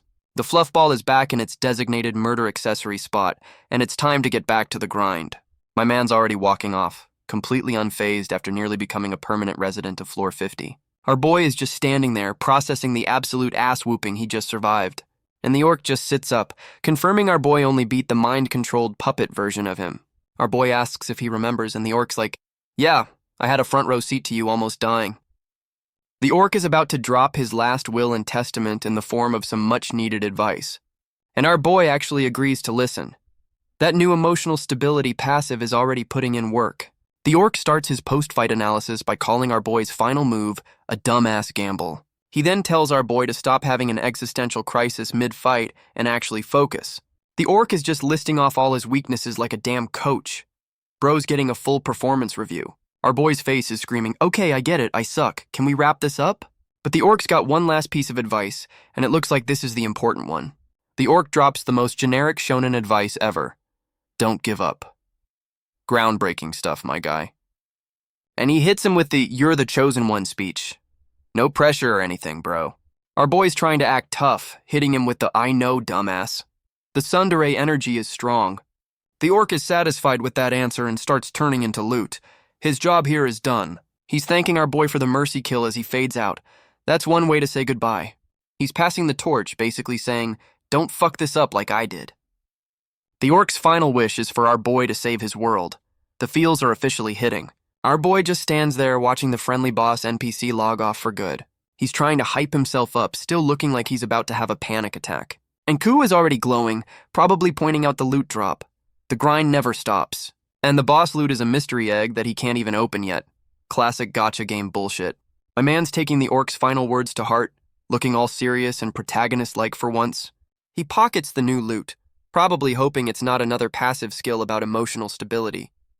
He's already walking it off, telling himself to get back to the grind. The trauma processing speed is insane, and he's already fantasizing about his rematch with the sketchy game master. The hate is real. The game hits him with the timer reminder, 13 days left. The pressure is officially back on. And we're back to the speedrun montage, with our boy clearing floor 60 like it's a tutorial level. Another day, another 10 floors. The timer is down to 12 days, and the grind is getting intense.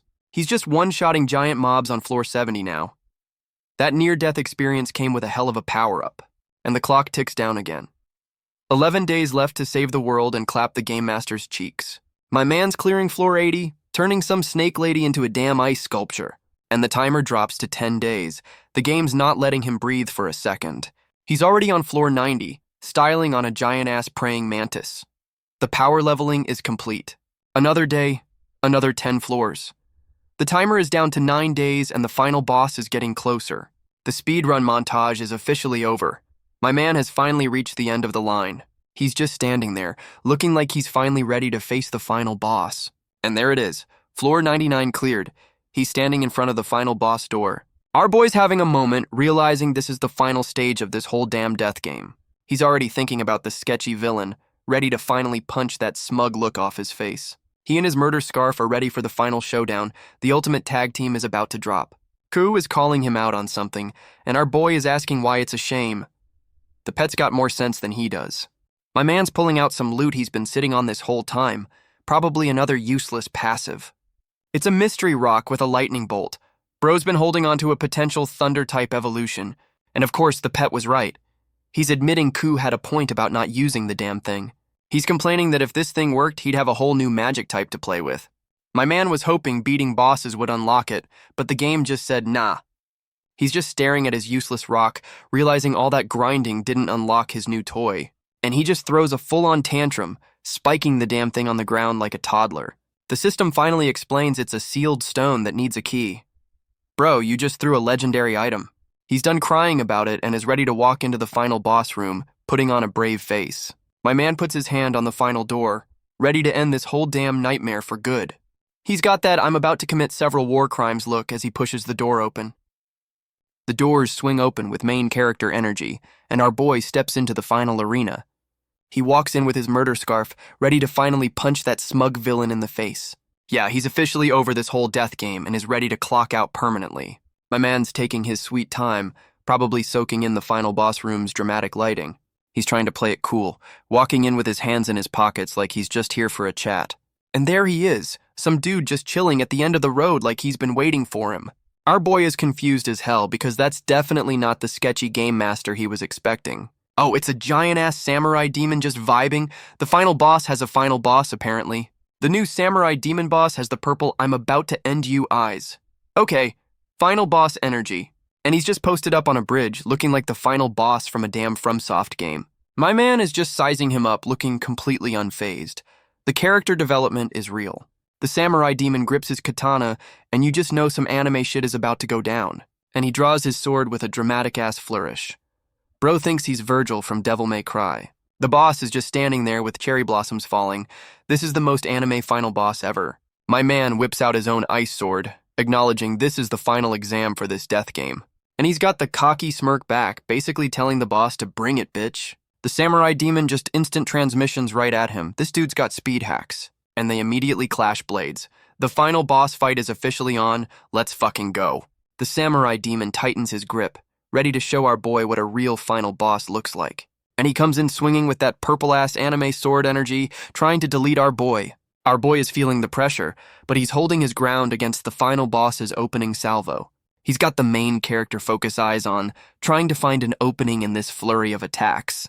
My man fires back with his own ice slash, but the samurai is already out of the way. The samurai demon is already charging up another move, dragging his sword like a damn anime villain. This dude is just staring him down, completely unbothered by our boy's little ice pop sword. Our boy starts monologuing, saying he expected this dude to be tougher than the orc boss.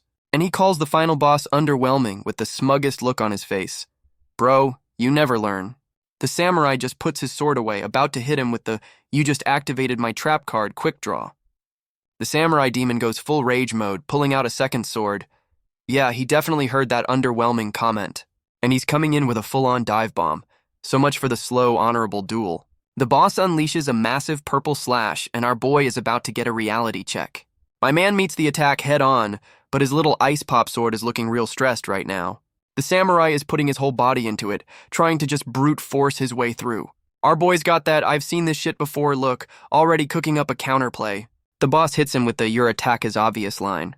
Bro, you just did a jump slash. My man is weaving through the attacks, finally using some footwork instead of just face tanking. He's remembering the orc's last words about not giving up. The friendly boss NPC is still coaching from the grave, and he's channeling that advice into a new ice sword. The power of friendship is a hell of a buff. My man's blocking the final boss's attack, looking like he finally learned what a parry is. The impact is real, but our boy's not folding this time. He's actually putting in the work. He's just standing there, completely unfazed. The final boss is getting the full protagonist treatment. And just like that, the final boss is on the ground. That underwhelming comment aged pretty well, actually. The system drops the B100 clear notification. My man just speedran the final boss of this death game. The samurai demon starts turning into loot, because that's what happens when you lose to the main character. And our boy just kicks the boss's dissolving head for good measure, a little post-mortem disrespect. A giant-ass magic circle pops up, and my man thinks it's finally over. Oh, you sweet summer child. He's already got that psycho smirk, thinking about the one loose end he still needs to tie up. Yeah, he's not thinking about going home. He's thinking about murdering the sketchy villain who put him here. The final boss room opens up, and my man's thinking about his one last target. He steps into a whole new area, looking like he's about to drop the coldest one-liner of his life. But the room is empty, and he's wondering where the hell the final boss after the final boss is. Instead of a throne room, he gets a damn staircase leading down. The dungeon's got more levels? He's pissed, wondering where the sketchy villain is hiding. Bro was ready for the final showdown. He starts heading down anyway because what else is he gonna do, go back to floor 99?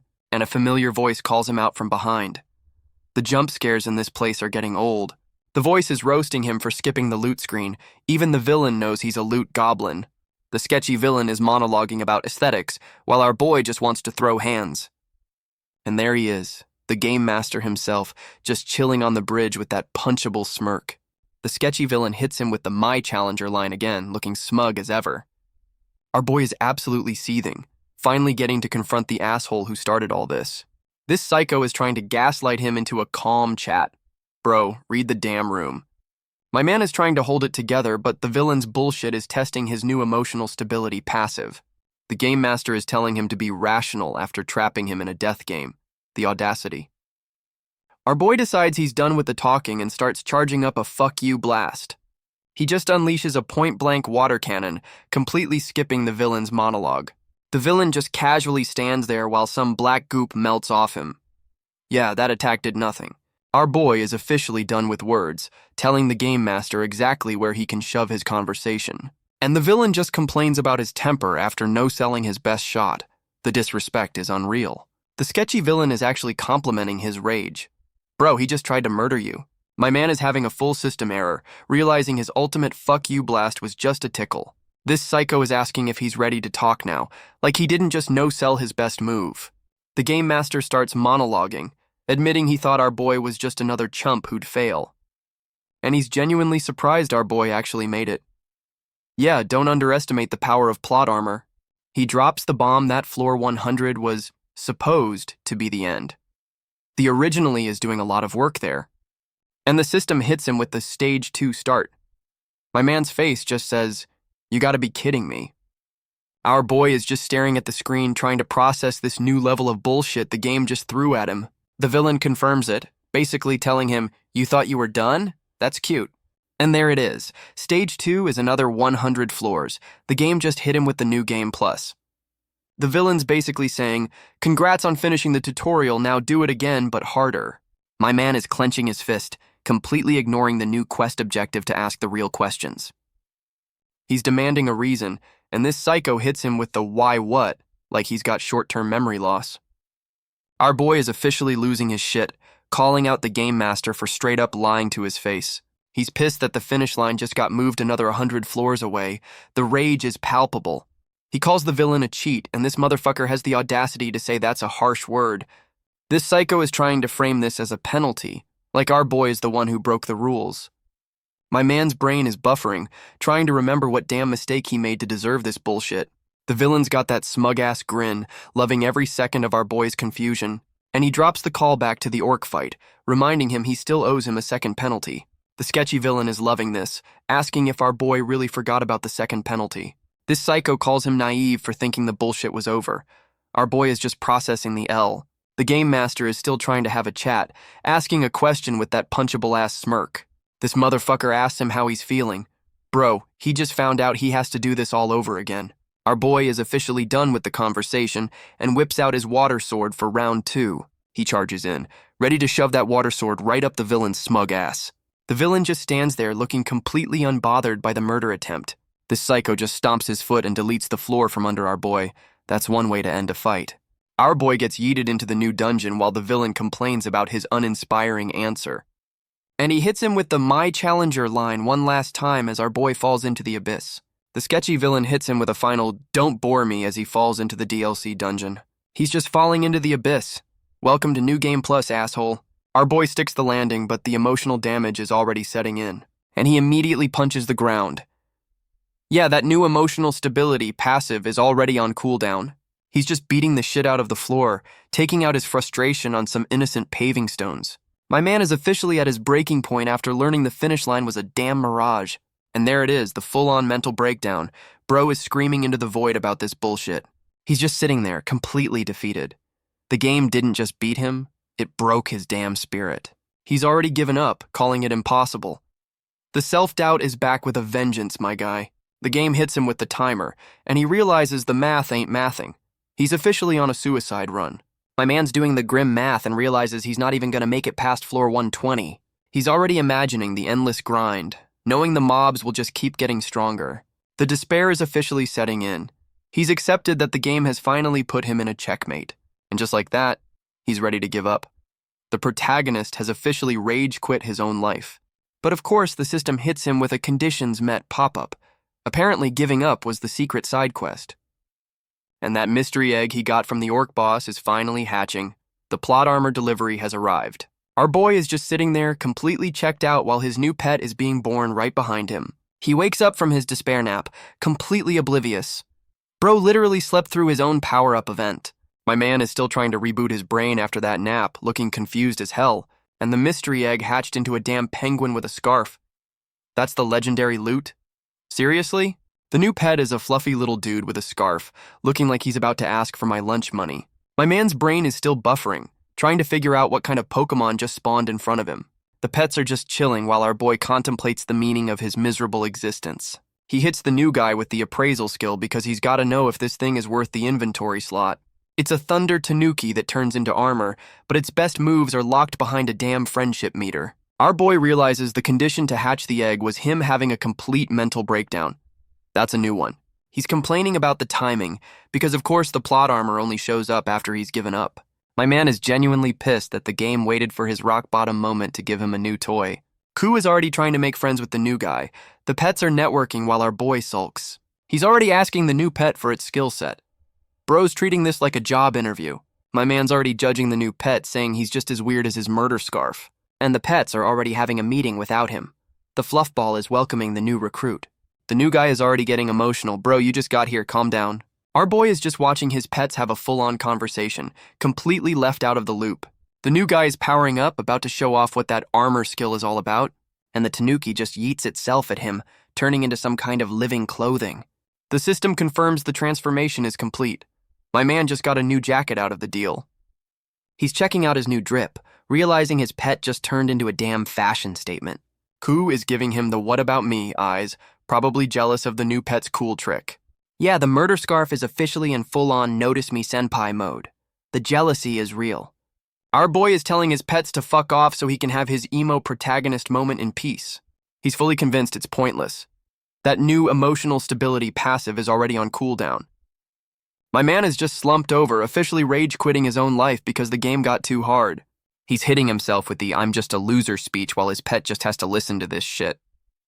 He's looking to the heavens, officially tendering his resignation from being the main character. The new Tanuki pet is just mocking him, repeating his I give up line with its whole ass out. Our boy is still moping, convinced he has no other option but to just lay down and die. The game is really hammering it in, just in case we didn't get that he's a quitter. And the new pet just inflates its cheeks, about to deliver some much-needed tough love. The Tanuki just slaps the ever-loving shit out of him. That's one way to cure depression, I guess. Ku is absolutely floored. The slap was so disrespectful, even the OG pet is in shock. Our boy's face is just a mess. The Tanuki slapped the soul right out of his damn body. He's asking what the hell that was for, completely stunned by the furry little hand of God. And the new Tanuki pet is just laughing its ass off, clearly proud of its motivational violence. The Tanuki starts lecturing him, and our boy translates it to, stop being a little bitch. The new guy gives him a thumbs up, basically saying, you're welcome for the therapy session. Our boy is finally snapping out of it, looking like the slap actually rebooted his damn brain. He's hitting the pet with the what do you know line, trying to justify his emo phase. And he just unloads all his frustration, screaming that he's not a hero and he's done with this shit. Ku is just listening to his breakdown, looking sad as hell. The fluffball is not built for this level of angst. He's still screaming about how he's done with this shit. The emo protagonist arc is in full effect. Ku is just looking at him with the saddest damn eyes. Bro, you're making your murder scarf depressed. The little fluffball is genuinely heartbroken. My man's angst is causing collateral emotional damage. He finally admits the pet was right, covering his face in shame. The slap therapy session was a success. And here comes the tragic backstory flashback. Of course his family got murdered. It's shown in 101. The new Tanuki pet is just vibing, taking full credit for rebooting the main character's will to live. Our boy's having a moment of clarity, realizing he can't just rage quit life. The character development is back online. The Tanuki is giving him the that's what I'm talking about look. This pet is the new life coach. My man's back in protagonist mode, deciding he'll only give up after he's actually dead. And he's already pulling out the timer. The speedrun is officially back on, baby. My man's having a full-on flashback, remembering his emo phase before the death game. He's thinking back on his old life, probably realizing how much of a loser he used to be. Bro's admitting he used to rage quit life before even starting the tutorial. Yeah, he was living in a blanket burrito of depression and self-pity. We've all been there. He's calling himself out for having the "it is what it is" mentality about his own damn life. And there's the smirk. The self-loathing part of the character arc is officially over. My man's finally admitting his old philosophy was bullshit. The slap therapy worked wonders. He crushes the watch, literally shattering his past self's loser mentality. That's some heavy symbolism. He's done with the pity party, realizing crying about it won't get him past floor 101. My man is officially letting go of his baggage. The emo protagonist has been patched out. My man's back online saying he won't give up until he's dead. The slap therapy was a success. He's explaining to his murder scarf why he smashed the timer. The mental gymnastics are impressive. Bro's logic is, if I can't see the clock, the deadline isn't real. That's some next-level copium. He's staring into the new dungeon, ready to get back to the grind. The emo arc is officially over, and the game hits him with the floor B101 screen. Welcome to the DLC, asshole. He clarifies that no clock doesn't mean he's slowing down. The speedrun is still on, baby. My man's got the protagonist's death stare back. The self-pity has been officially patched out. And of course, the first floor already has a welcoming committee of shadowy-ass mobs waiting for him. Oh, it's just a bunch of lizardmen. The game's starting him off with some low-level trash mobs. Our boy is already unimpressed, powering up his water magic like he's about to wash his damn car. My man's done with the emo phase and is ready to get back to the violence. He's got that psycho smirk back, announcing it's time to speedrun this new bullshit dungeon. The lizardmen are charging in, completely unaware they're about to be the first victims of his post-breakdown rage. Our boy is already in his stance, looking like he's about to set a new world record for mob clearing. He's not even touching the ground, just doing backflips and styling on these poor bastards. This lizardman tries to block, but my man's ice daggers are already redecorating his face. He lands and immediately goes for a wide-ass water slash to clear the whole damn room. Bro's just spinning to win, turning this first floor into a damn blender for lizard people. And the trash mobs are already screaming as they get turned into loot drops. That was fast. He finishes the swing with a clean decapitation. Yeah, the speedrun is officially on. My man is just standing over the bodies, looking like he's just getting warmed up for the real grind. He's got the glowing protagonist eyes back, ready to turn this whole damn dungeon into an ice rink. And he's back to his psycho grin, dive-bombing the next wave of mobs like a damn lunatic. Bro's just a blender of ice and death, speedrunning through these lizard men like they're nothing. This poor lizard man is looking up, realizing he's about to become a statistic in our boy's kill count. He's not even breaking a sweat, just casually deleting mobs with maximum efficiency. And that's the sound of a whole room of mobs getting turned into experience points in one swing. The whole screen is just red. Yeah, he didn't leave any survivors from that little temper tantrum.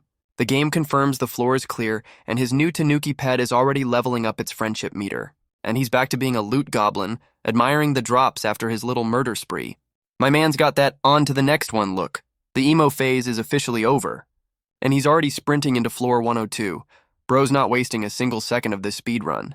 The welcoming committee for this floor is a giant-ass frog trying to swallow him whole. Our boy just charges up another water balloon, completely unbothered by the giant mouth. He unleashes a full-on water tornado, turning the whole damn room into a washing machine. And the frog just melts. Yeah, these mobs are just XP fodder for him now. But his murder scarf, Ku, is popping off, looking like it wants to get in on the action. The fluff ball's got its murder eyes on, about to contribute to the kill count for once. And Ku just drops a whole-ass ice barrage. The pets are officially part of the speedrun strat. The game confirms the clear and levels up his friendship with the Tanuki. Even the system ships it. My man's charging up another one of his room clearer specials. The grind is officially back on. He just slams his hand down, dropping a whole-ass pillar of magic to delete the entire floor. Bro's not even looking at the mobs anymore, just going through the motions of the speedrun. And just like that, floor 111 is cleared. He's clearing 10 floors in the time it takes to blink. Another floor, another massive explosion. The game is just throwing XP at him at this point. He's just posing at the end of the floor, waiting for the next batch of victims to spawn. Floor 121 is done, and he's already calling for the next one. The man is a machine. We're already at floor 134. This speedrun montage is putting in some serious work. And floor 145 gets cleared with a single swing. The power creep is real, my guy. And all that murder is leveling up his friendship with the Tanuki, the power of violence-based bonding. He's clearing floor 157 by turning a bunch of mobs into ice sculptures. The speedrun is still going strong. My man is already on floor 161, styling on these mobs like he's in a damn music video. And his friendship meter with the Tanuki hits 90%. Nothing builds a bond like mutual slaughter. We're at floor 166, and he's still sprinting. The man's cardio is on another level at this point. He one-shot some giant furry thing on floor 179. These mobs are just walking XP bags to him now, and the intimacy level hits 99%. Bro is 1% away from unlocking that new armor skill.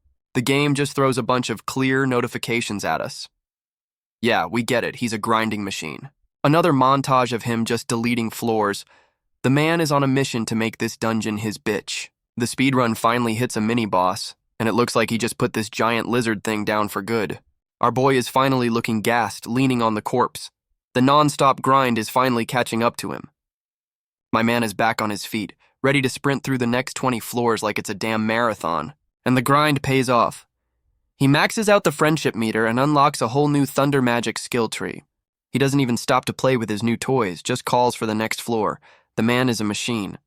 And the final floor of the DLC dungeon starts with a bang. Bro's not wasting any time with introductions. The boss is some giant-ass lava golem, but our boy is just standing there like he's seen it all before. And he's already putting the hurt on the boss. This is less of a fight and more of a speedrun execution. My man's got that 1,000-yard stare. He's so deep in the grind, he's forgotten how to feel anything but rage. And just like that, floor 200 is cleared. My man just speedran the entire DLC in a single montage. He just wipes a drop of blood off his murder scarf and calls for the next challenge. The grind never stops. And the game just opens up another creepy-ass hallway. Welcome to stage 3, I guess.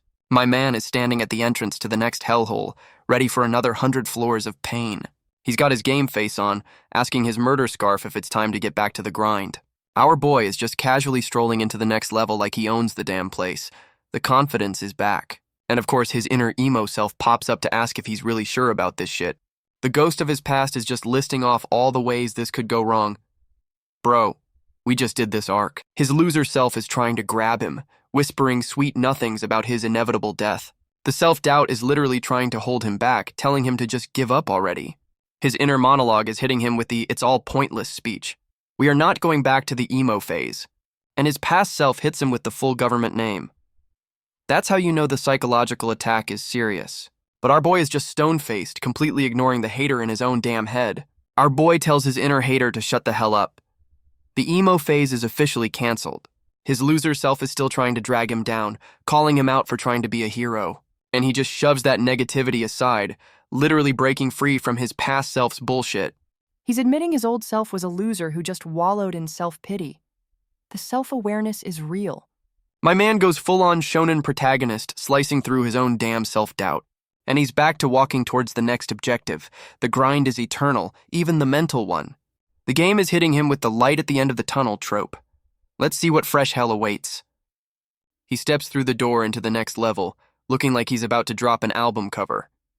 My man's got his game face on, ready for whatever bullshit the game master has cooked up next. And he walks into a damn banquet hall. Bro was expecting a boss fight, not a dinner party. And of course the sketchy villain is just waiting for him, acting like he didn't just add 100 floors to the game. This psycho is offering him a seat, telling him to rest after that 100-floor speedrun he just pulled. Our boy is not having it, asking if this motherfucker is insane for trying to have a dinner party. The villain's like, chill, this is a no-fight zone, trying to gaslight him into a civilized chat.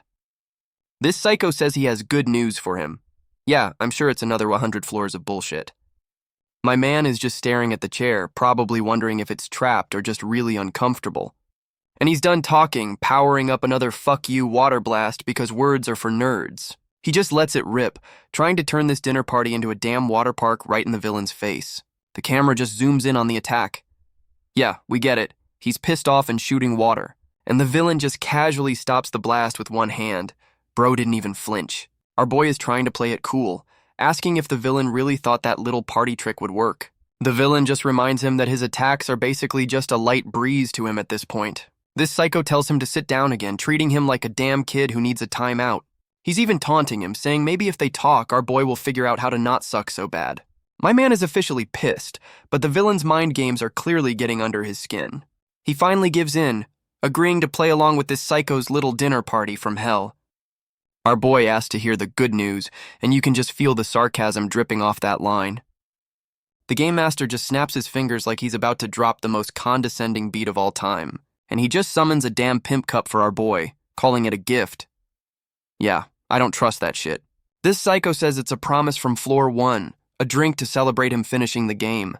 Our boy is completely over this dinner party, telling the villain to cut the crap and get to the point.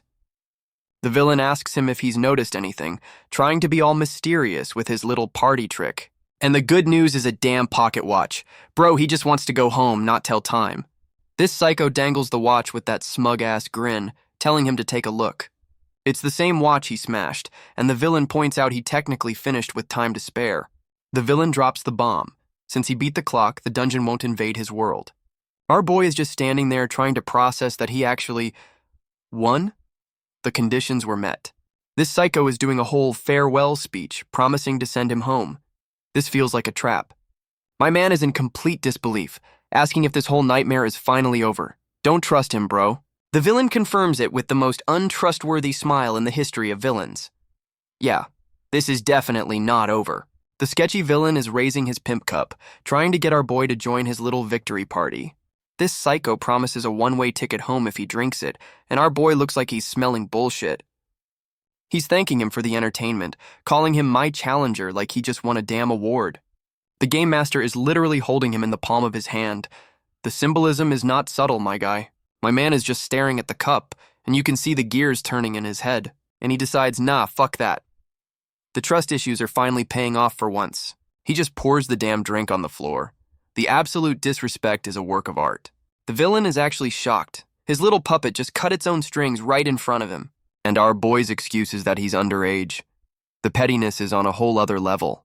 The game master is officially done with the pleasantries, telling him it's too soon to celebrate. Our boy hits him with the, I'm not done yet, basically saying the game ends when he says it does. He's calling his shot, pointing right at the villain and declaring him the true final boss.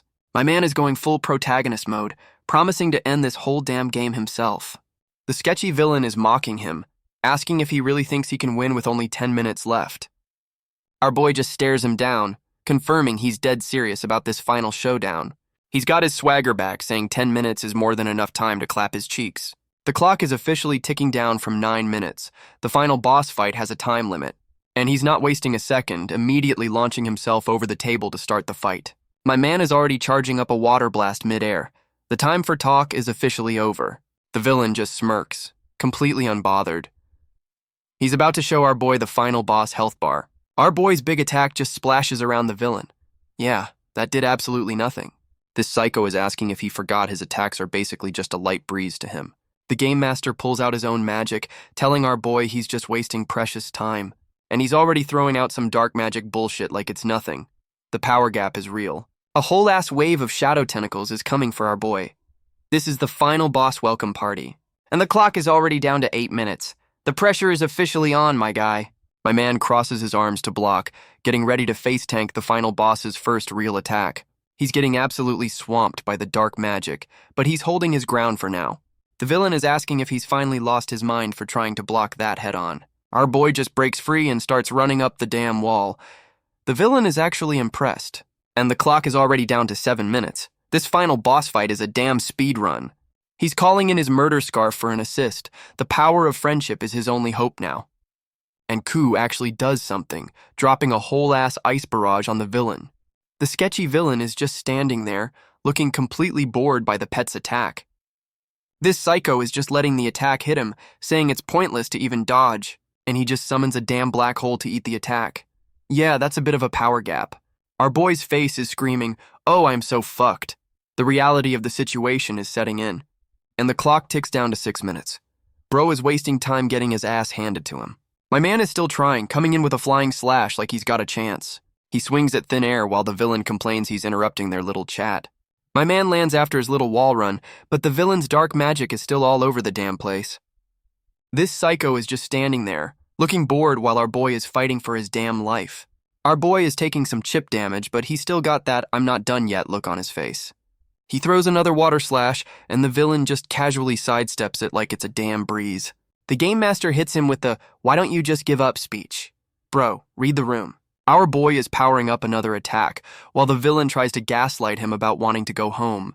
He unleashes a massive water jet, trying to just overwhelm this psycho with sheer volume. The villain just face tanks the whole damn thing, asking what the hell he's even fighting for. This psycho starts listing off generic shonen motivations while summoning some new dark magic bullshit. And he's back to the "I'll grant your wish" offer. This dude really wants to have that drink. Our boy's got that eureka moment look. The gears are finally turning in that thick skull of his. The clock hits 5 minutes, and he's calling out the villain's weakness. Bro thinks he found the cheat code. The villain is actually listening. Our boy's theory is that his invincibility has a damn loophole. He's explaining his big brain deduction, saying there's a condition to the villain's bullshit powers. My man's laying out the evidence, pointing out the villain dodged a close attack but face-tanked spells. He calls the villain's gimmick sloppy and flips him the bird. The disrespect is at an all-time high. The sketchy villain is actually processing this, looking like he just got called out on his bullshit. And the clock ticks down to 4 minutes. He's wasting time monologuing instead of attacking. This psycho just straight up admits he's right. No denial, no nothing, just "yep, you got me." Our boy is actually shocked the villain didn't just laugh in his face. The honesty is throwing him off. The villain says he admitted it just to watch our boy struggle more. This psycho's just playing with his food at this point. This dude's hitting him with the "I'm the admin, you're just a player" speech. The god complex is strong with this one. He's just listing off all the ways our boy is outclassed. Basically a verbal "you suck" montage to break his spirit. The villain tells him to know his place. Bro, you're about to get your ass handed to you by a guy in a hoodie. Our boy is just taking the verbal abuse, looking like he's actually believing this bullshit for a second. And there's the smirk. My man's about to hit him with the "you just activated my trap card" comeback. He's admitting he's at the bottom, and the tanuki is powering up. This is the "I have nothing to lose" protagonist speech. My man and his new pet are syncing up, about to drop their new combo move. The villain is not ready. He finally busts out the new thunder magic he got from the tanuki. It's time for the DLC power-up to shine. A whole-ass pillar of lightning just erupts from him. Yeah, he was definitely saving that one for the finale. The whole damn room just explodes with his new thunder magic. He's not just a water boy anymore. The sketchy villain is finally looking a little less smug. The DLC power-up actually got his attention. This psycho is calling his new power a trick. Bro, that's called leveling up your friendship meter. My man is just standing there in his new lightning aura, while the villain keeps yapping about surprises. And the clock drops to 3 minutes. He's got to make this new power-up count for something. Our boy hits him with the "that's not even my final form" smirk. The confidence is officially back online. He stomps the ground, about to show this psycho what that new thunder magic can really do. And he's off, moving so fast he's just a damn blur. He finally got some speed hacks of his own. My man just blitzed him, coming in from behind with a full-on lightning-charged attack. The villain is actually shocked. My man finally landed a clean hit on this untouchable asshole. My man is throwing hands with the power of a damn thunder god. The glow-up is real. The sketchy villain is finally caught lacking, realizing our boy's got speed hacks now. He's not even giving him a chance to breathe, just a non-stop barrage of lightning-fast kicks. Our boy lands a clean lightning slash, and the villain is finally on the back foot. He's got that "I told you so" look, ready to shove that smug smirk down the villain's throat. And there's the first blood. The villain's invincibility cheat code has officially expired. This psycho is officially pissed. He's not used to the player character actually fighting back. The game master is finally done playing around, powering up his own dark magic bullshit, and he just unleashes a whole-ass tsunami of dark energy.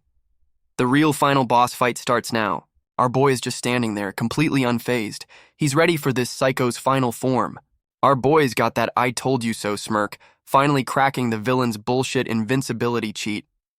The villain is actually looking at his wound, admitting our boy's attacks are finally doing some real damage.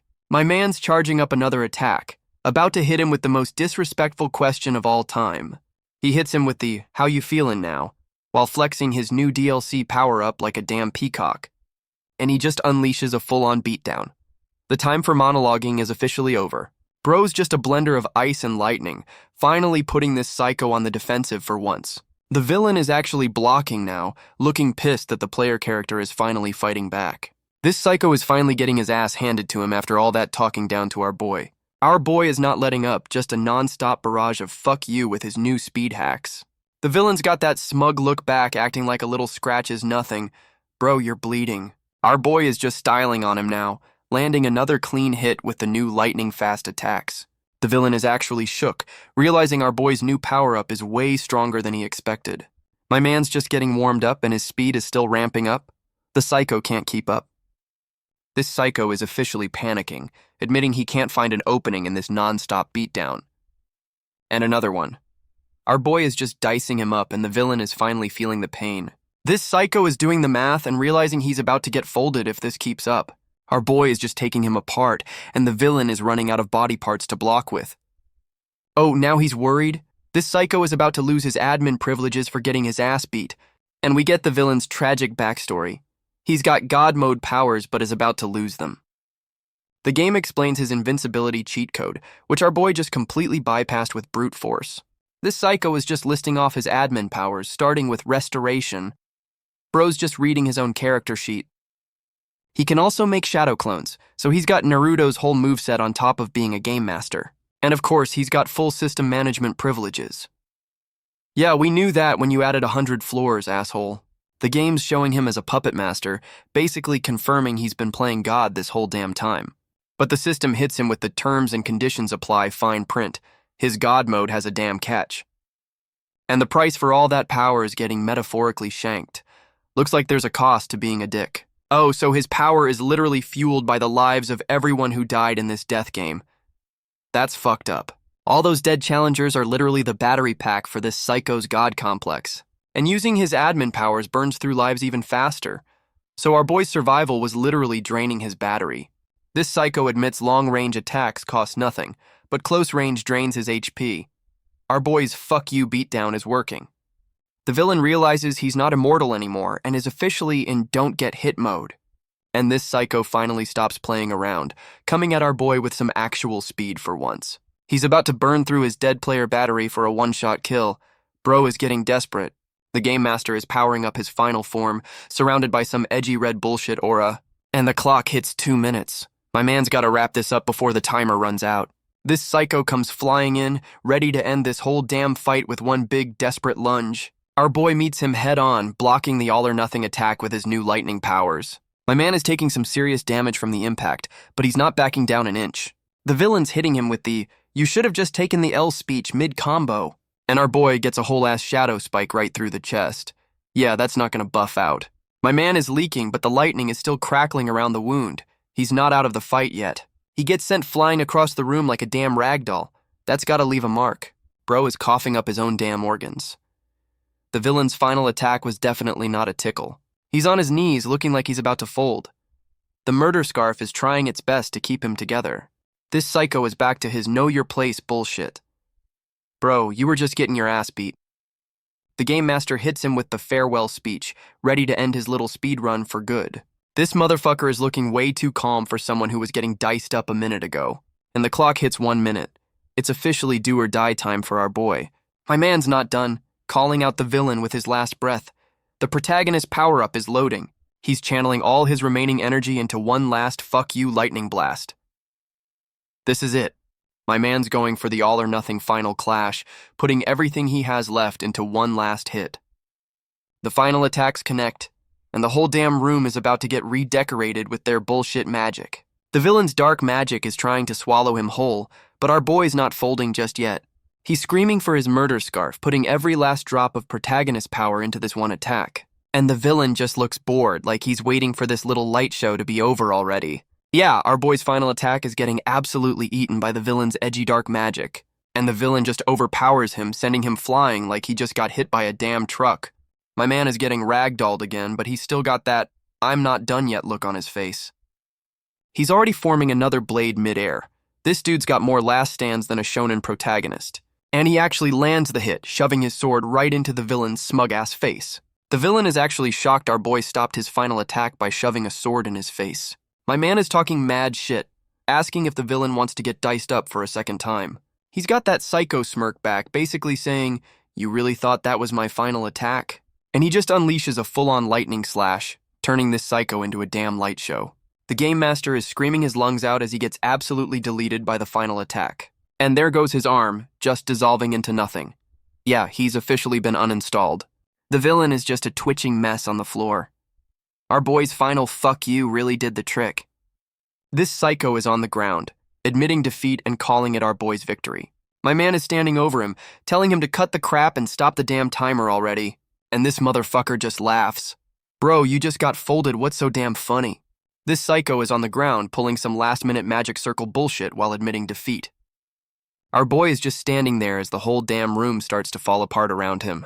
My man is looking shook, realizing the "you win" screen is not what he thought it would be. And of course, a bunch of edgy-ass chains come flying out of the door. This is not the exit. The chains are already wrapping him up. Bro just won the final boss fight, and his reward is BDSM. Our boy is completely chained up, getting dragged towards whatever fresh hell is behind that door. He's screaming at the villain, pissed that even in defeat this psycho is still pulling some bullshit. This motherfucker tells him to chill, saying this is just the game's way of kicking him out. The villain admits our boy's final attack basically revoked his admin privileges and the server is shutting down. He says the service has ended while our boy gets forcibly yeeted out of the collapsing dungeon. This psycho is dangling the watch, talking about time like he's about to drop some philosophical bullshit. He offers to stop the clock, which is already at 0. Yeah, that's not suspicious at all, my guy. But first, he wants to settle things. Bro, you just got folded. There's nothing left to settle. He's calling our boy an anomaly, basically saying he broke the game by being too damn OP. My man is getting accused of causing a balance collapse. Yeah, the balance of him getting his ass kicked. This psycho is asking if our boy's power-up was earned. He's just salty he got beat by a friendship meter skill. And here's the fine print. No power comes without a price. The game's about to hit him with a receipt. He's saying our boy already paid the price and there's only one currency in this shithole dungeon. The game master is back on his my challenger bullshit, about to drop another condescending question. This psycho is asking what our boy sacrificed for his power. Bro, he sacrificed his sanity dealing with you. The villain drops the final plot twist. The timer is a year in the negative. Time dilation is a bitch, ain't it? This psycho confirms it's been over a year, and the dungeon already invaded his world. He won the game, but lost everything else.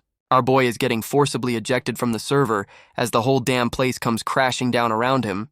The game master hits him with one last my challenger before logging off. What a condescending piece of shit.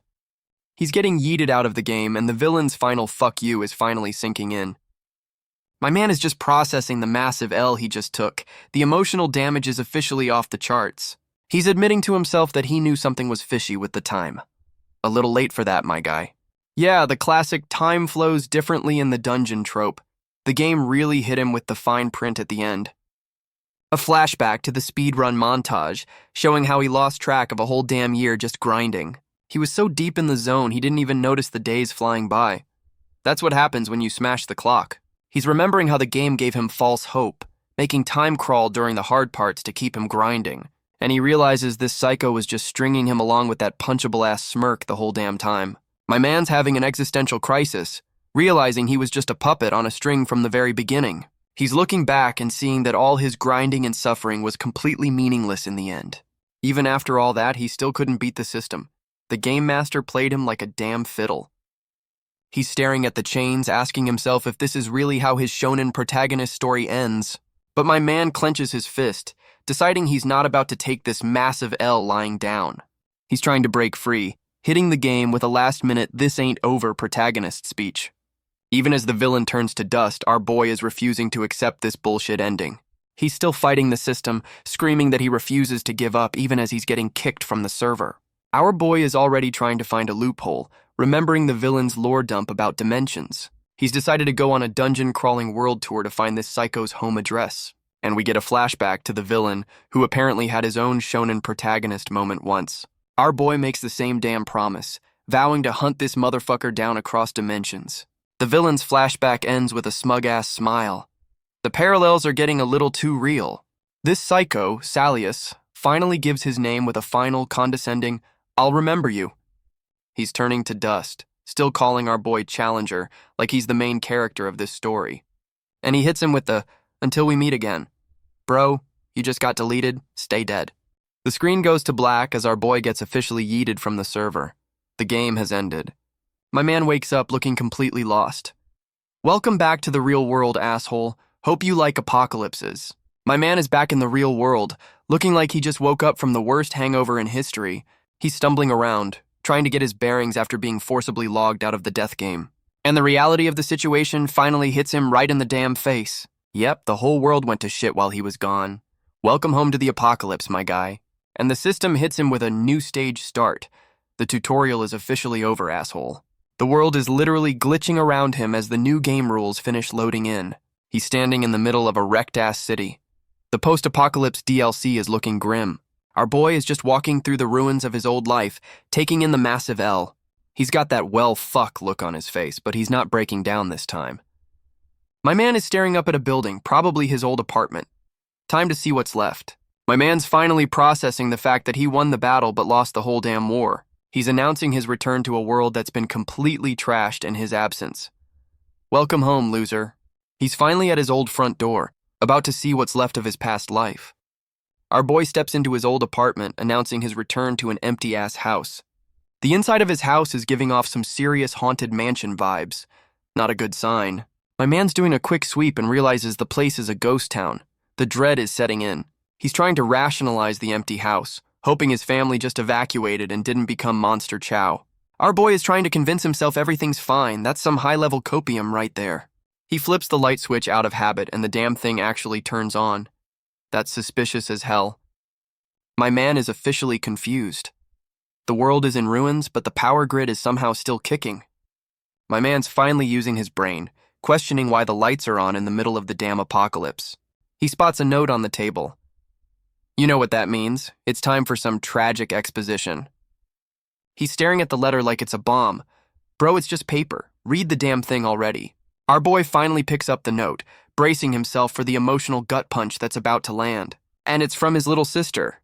Yep, the emotional damage is officially on its way, express delivery. We get the flashback lore dump.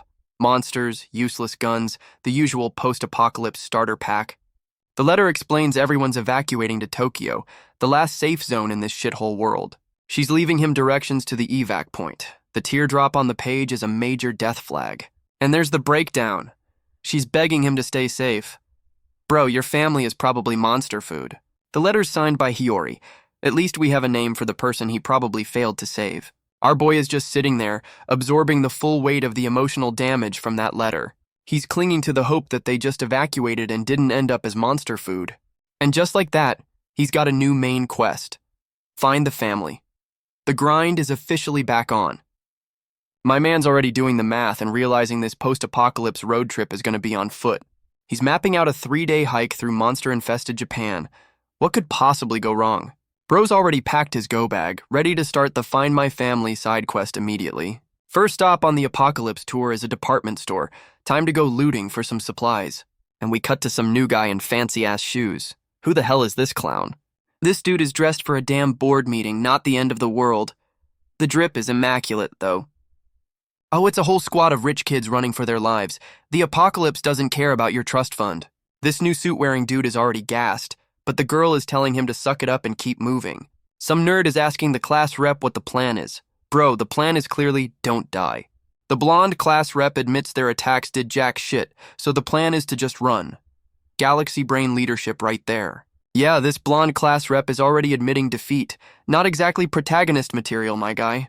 The girl mentions their heavy hitter got folded, and the class rep confirms they've already lost 10 people. The class rep hits them with the power of friendship speech. Let's see how that works out for them. The suit guy looks back, and you can just tell he's about to see some shit he can't unsee. And a giant-ass monster just lands in front of them, splattering blood everywhere. The welcoming committee is here. The whole squad is just frozen in fear.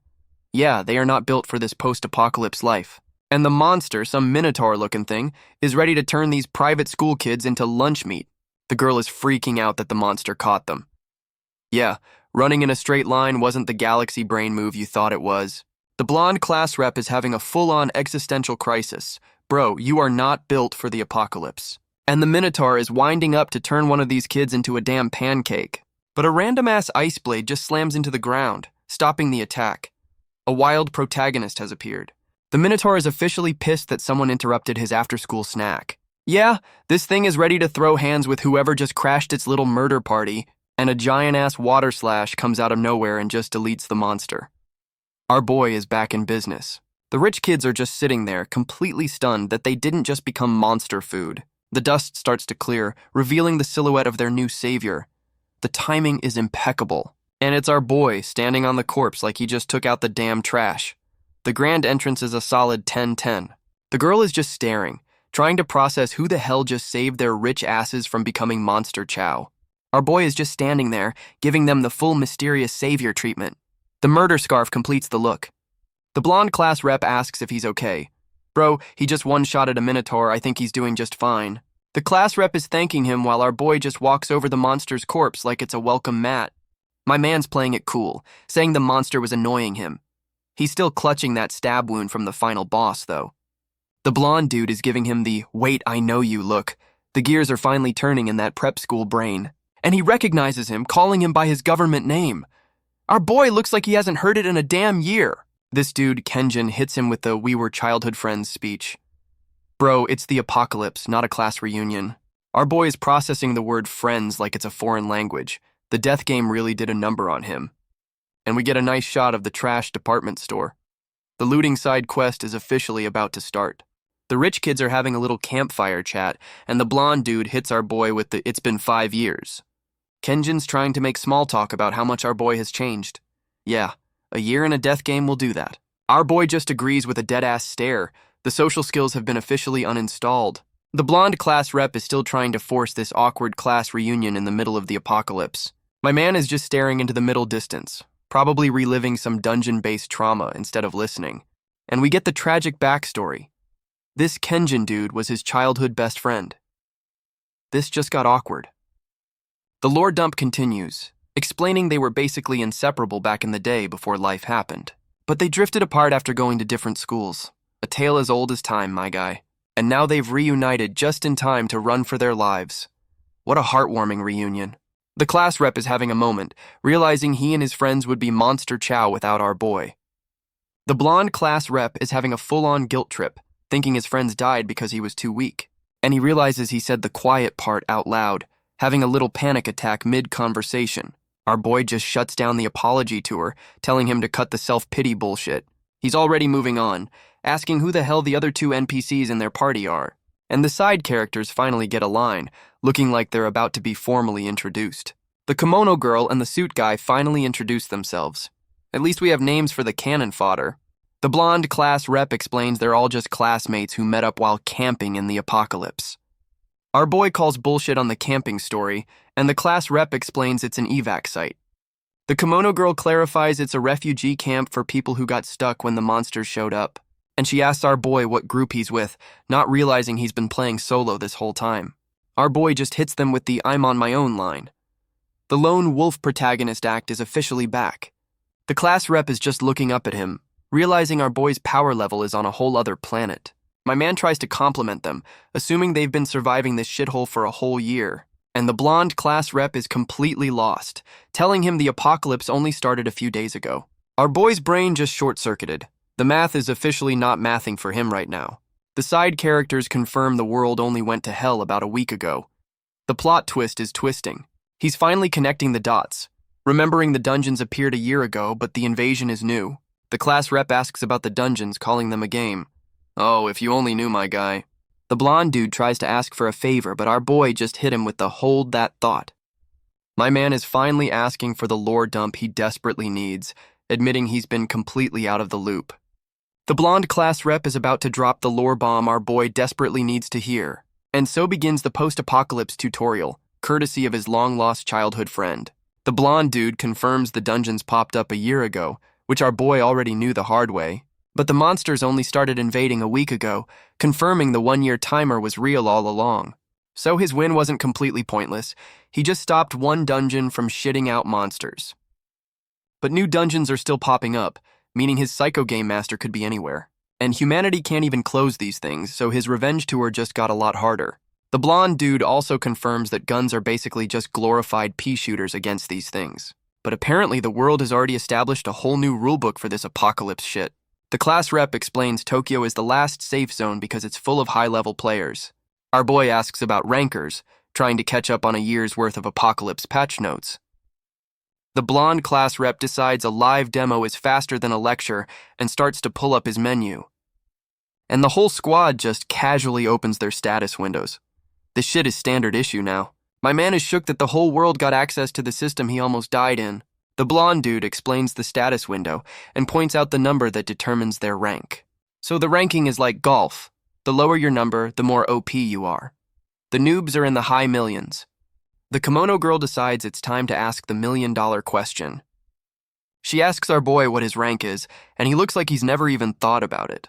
The whole squad is leaning in, dying to know the stats of the guy who just saved their asses. Our boy is just processing this, realizing his rank is tied to some number in his title. And the game just drops the title card on us. Our boy is literally number 1. My man's already thinking that telling these noobs he's rank 1 is going to be a whole-ass headache. He decides to lie about his stats. Bro is trying to avoid the explain your power level side quest. He pulls a number out of his ass saying he's around 20 million. He has no idea what a normal rank is. And the whole squad just loses their shit. Turns out 20 million is still god tier to these clowns. The blonde dude admits they're in the 800 million range. Our boy's humble lie just flexed on them even harder. Our boy realizes he completely failed at being low-key. Now they're even more curious about him. He's already planning his escape, deciding to dip before they start asking for his whole life story. My man just gets up to leave, and the blonde class rep is completely caught off guard by the Irish goodbye. He just brushes off his old friend, saying he's done with the campfire chat and is heading out. The blonde class rep is trying to stop him from leaving, yelling about the sun setting. Bro, he's not afraid of the dark. Kenjin is begging him to join their little apocalypse club, admitting they need a hard carry to survive. Our boy just shuts him down, saying the Find My Family main quest takes priority over their side quest. He's explaining his travel plans while the blonde dude is having a rare galaxy brain moment in the background. The class rep hits him with the, but wait, there's more pitch. Our boy is finally listening now. And the big reveal is a damn helicopter. Okay, these rich kids might actually be useful for once. He's offering a free fast travel to Tokyo. That's a side quest reward you don't just walk away from. The blonde dude is literally on his knees begging. The thirst for a competent party member is real. Our boy's got that, well, you've convinced me smirk. He knows a good deal when he hears one. And he agrees. The whole squad is celebrating like they just won the lottery, and they basically did. Our boy agrees to the deal, finally cracking a smile now that he's got a fast travel option. The whole squad is walking through the apocalypse with our boy as their new high-level bodyguard.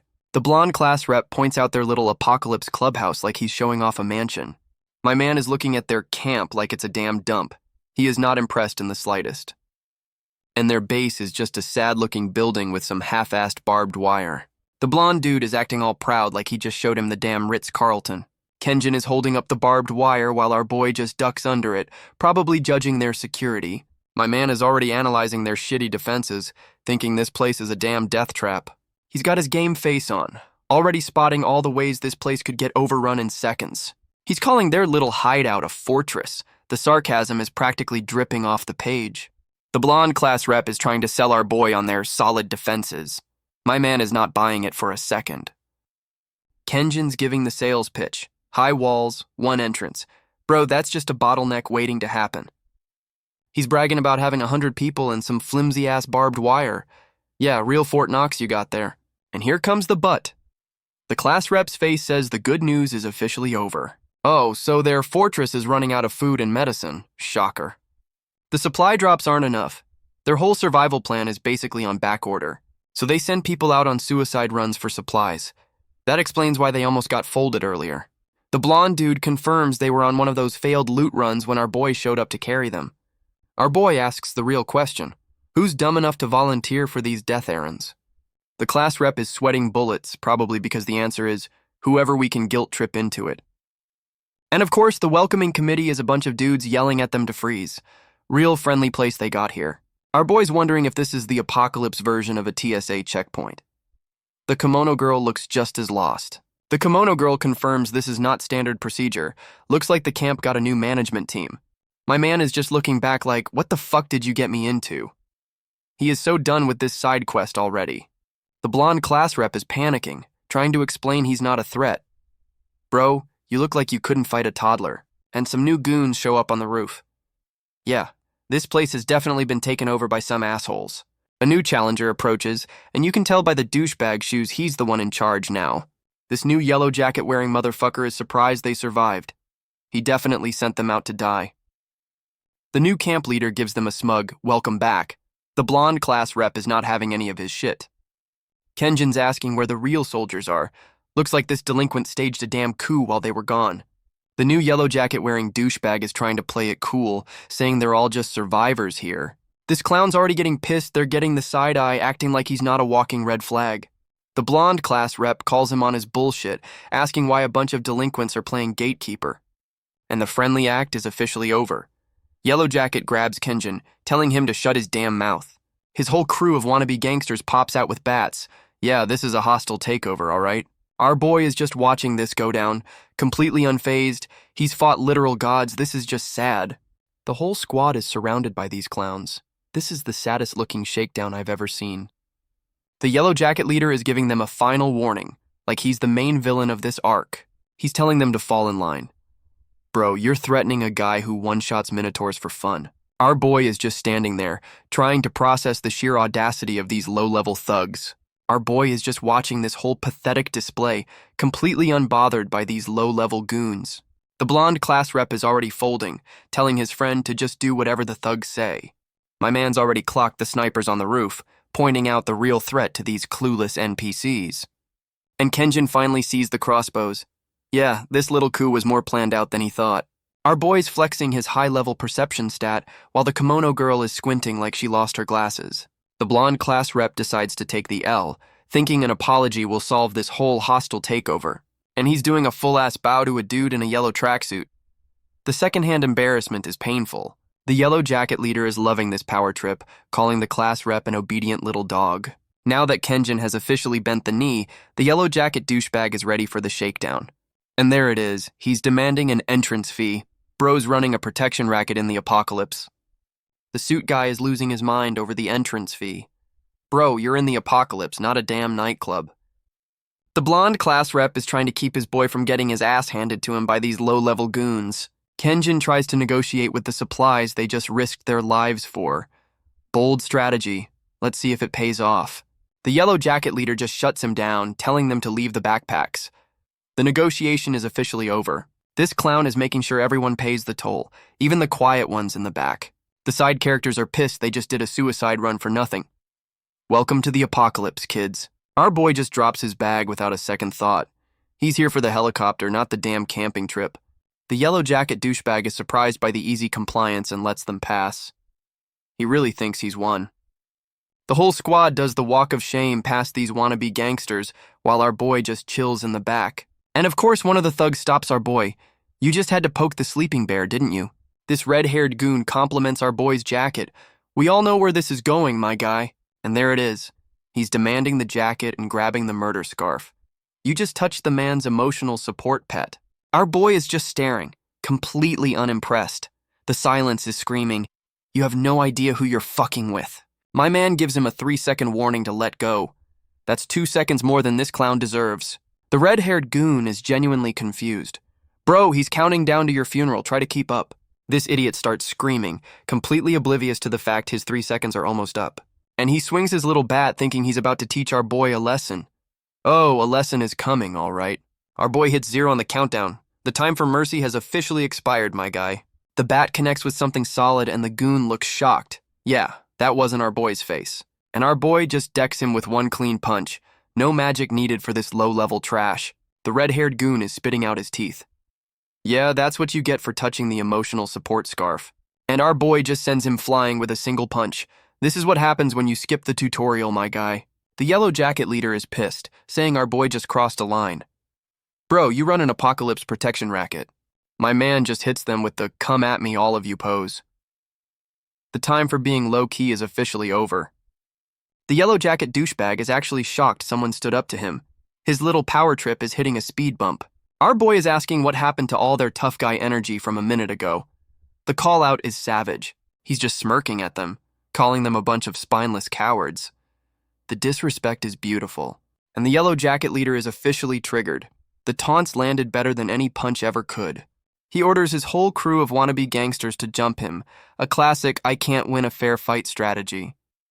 The whole mob rushes in with bats, and our boy is just standing there like he's waiting for a bus. Our boy takes one step, and you can just tell this is about to be a one-sided massacre. He's not even bothering with the lightning, just powering up a basic water punch to take out the trash. And he just unleashes a whole-ass shockwave. Bro is using an AoE attack on a bunch of melee thugs. The yellow jacket leader is watching his whole crew get deleted from a safe distance. Yeah, you fucked up, my guy. This clown is finally realizing he picked a fight with a main character. The regret is kicking in hard. My man is just a blender, turning this whole gang of wannabes into a highlight reel. The rich kids are watching from the sidelines, finally seeing what a real ranker can do. The blonde class rep is just speechless. He thought our boy was strong, not a walking natural disaster.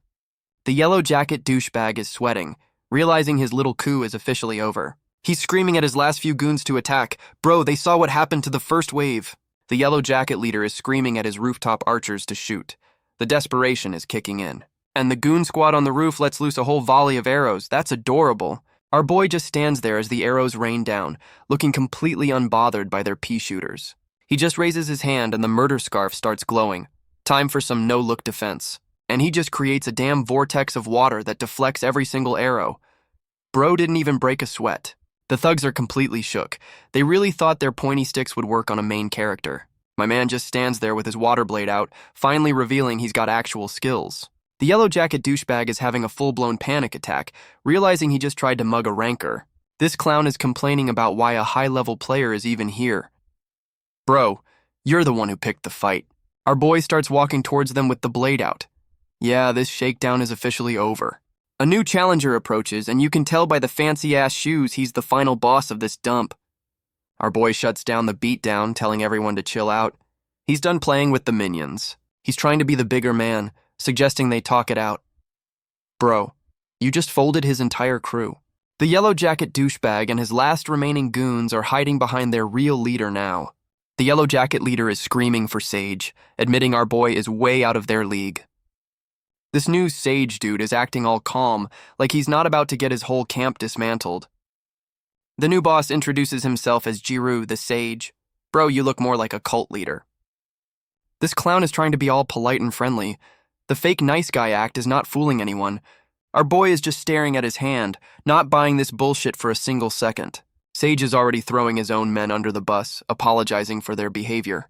What a snake. This Sage clown is doing a full-on apology bow, acting like he wasn't just running a protection racket. He's asking for a chance to fix things while his boys are still leaking on the pavement. Real leader of the year. This motherfucker asks if our boy accepts his apology with the most punchable, smug-ass smile I've ever seen. Our boy is just staring, running this dude's bullshit through his internal lie detector. My man just says fine and powers down. He's got places to be and this side quest is getting old. He hits him with the "your boys started it, so don't expect an apology," and tells him to keep his camp in line. Our boy gets all friendly, patting him on the shoulder like they're old pals. The passive aggression is beautiful. And there's the shoulder squeeze. That's the universal sign for I can snap you like a twig, so let's be friends. Sage is trying to play it cool, but you can see the sweat. He knows he's dealing with a different kind of monster now. This clown calls him a reasonable man. Bro, he just folded your entire crew for touching his scarf. Our boy just walks off with his new party, looking completely done with this whole situation. Sage's little sidekick is asking why he let our boy walk. Bro, he didn't have a choice. This Sage clown is acting like he's a master strategist for not getting his whole crew wiped. And he snaps his fingers. You know that's the universal sign for time to clean up the trash. And just like that, the yellow jacket douchebag is getting grabbed by his own boys. Loyalty is cheap in the apocalypse. The yellow jacket leader is shook. He really thought he was safe after his boss showed up. Sage is about to deliver a performance review with a metal pipe. This is some brutal HR policy. This psycho is giving a whole-ass eulogy before he even swings. The disrespect is off the charts. The yellow jacket douchebag is begging for his life. Yeah, that's not gonna work on this snake. Our boy is just watching the reflection of the beatdown in his eye. He's seen way worse than this. And that's the sound of the yellow jacket douchebag getting his HR review. It did not go well. Sage tells his boys to clean up the mess he just made. The murder weapon is right there, my guy. This psycho is wiping blood off his face, calling it filthy. Bro, you're the one who just caved a dude's skull in. Sage is asking his four-eyed sidekick if he's actually worried about our boy. The smug energy is radiating. Four Eyes is sweating bullets, saying they just invited a damn lion into their camp. Yeah, no shit, Sherlock. He's also worried our boy will team up with some mystery woman, but Sage just laughs it off like it's nothing.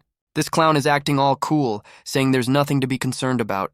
Famous last words, my guy. He's dropping some edgy-ass metaphor about a lion getting jumped by a bunch of wolves. And the punchline is that they're the wicked hyenas.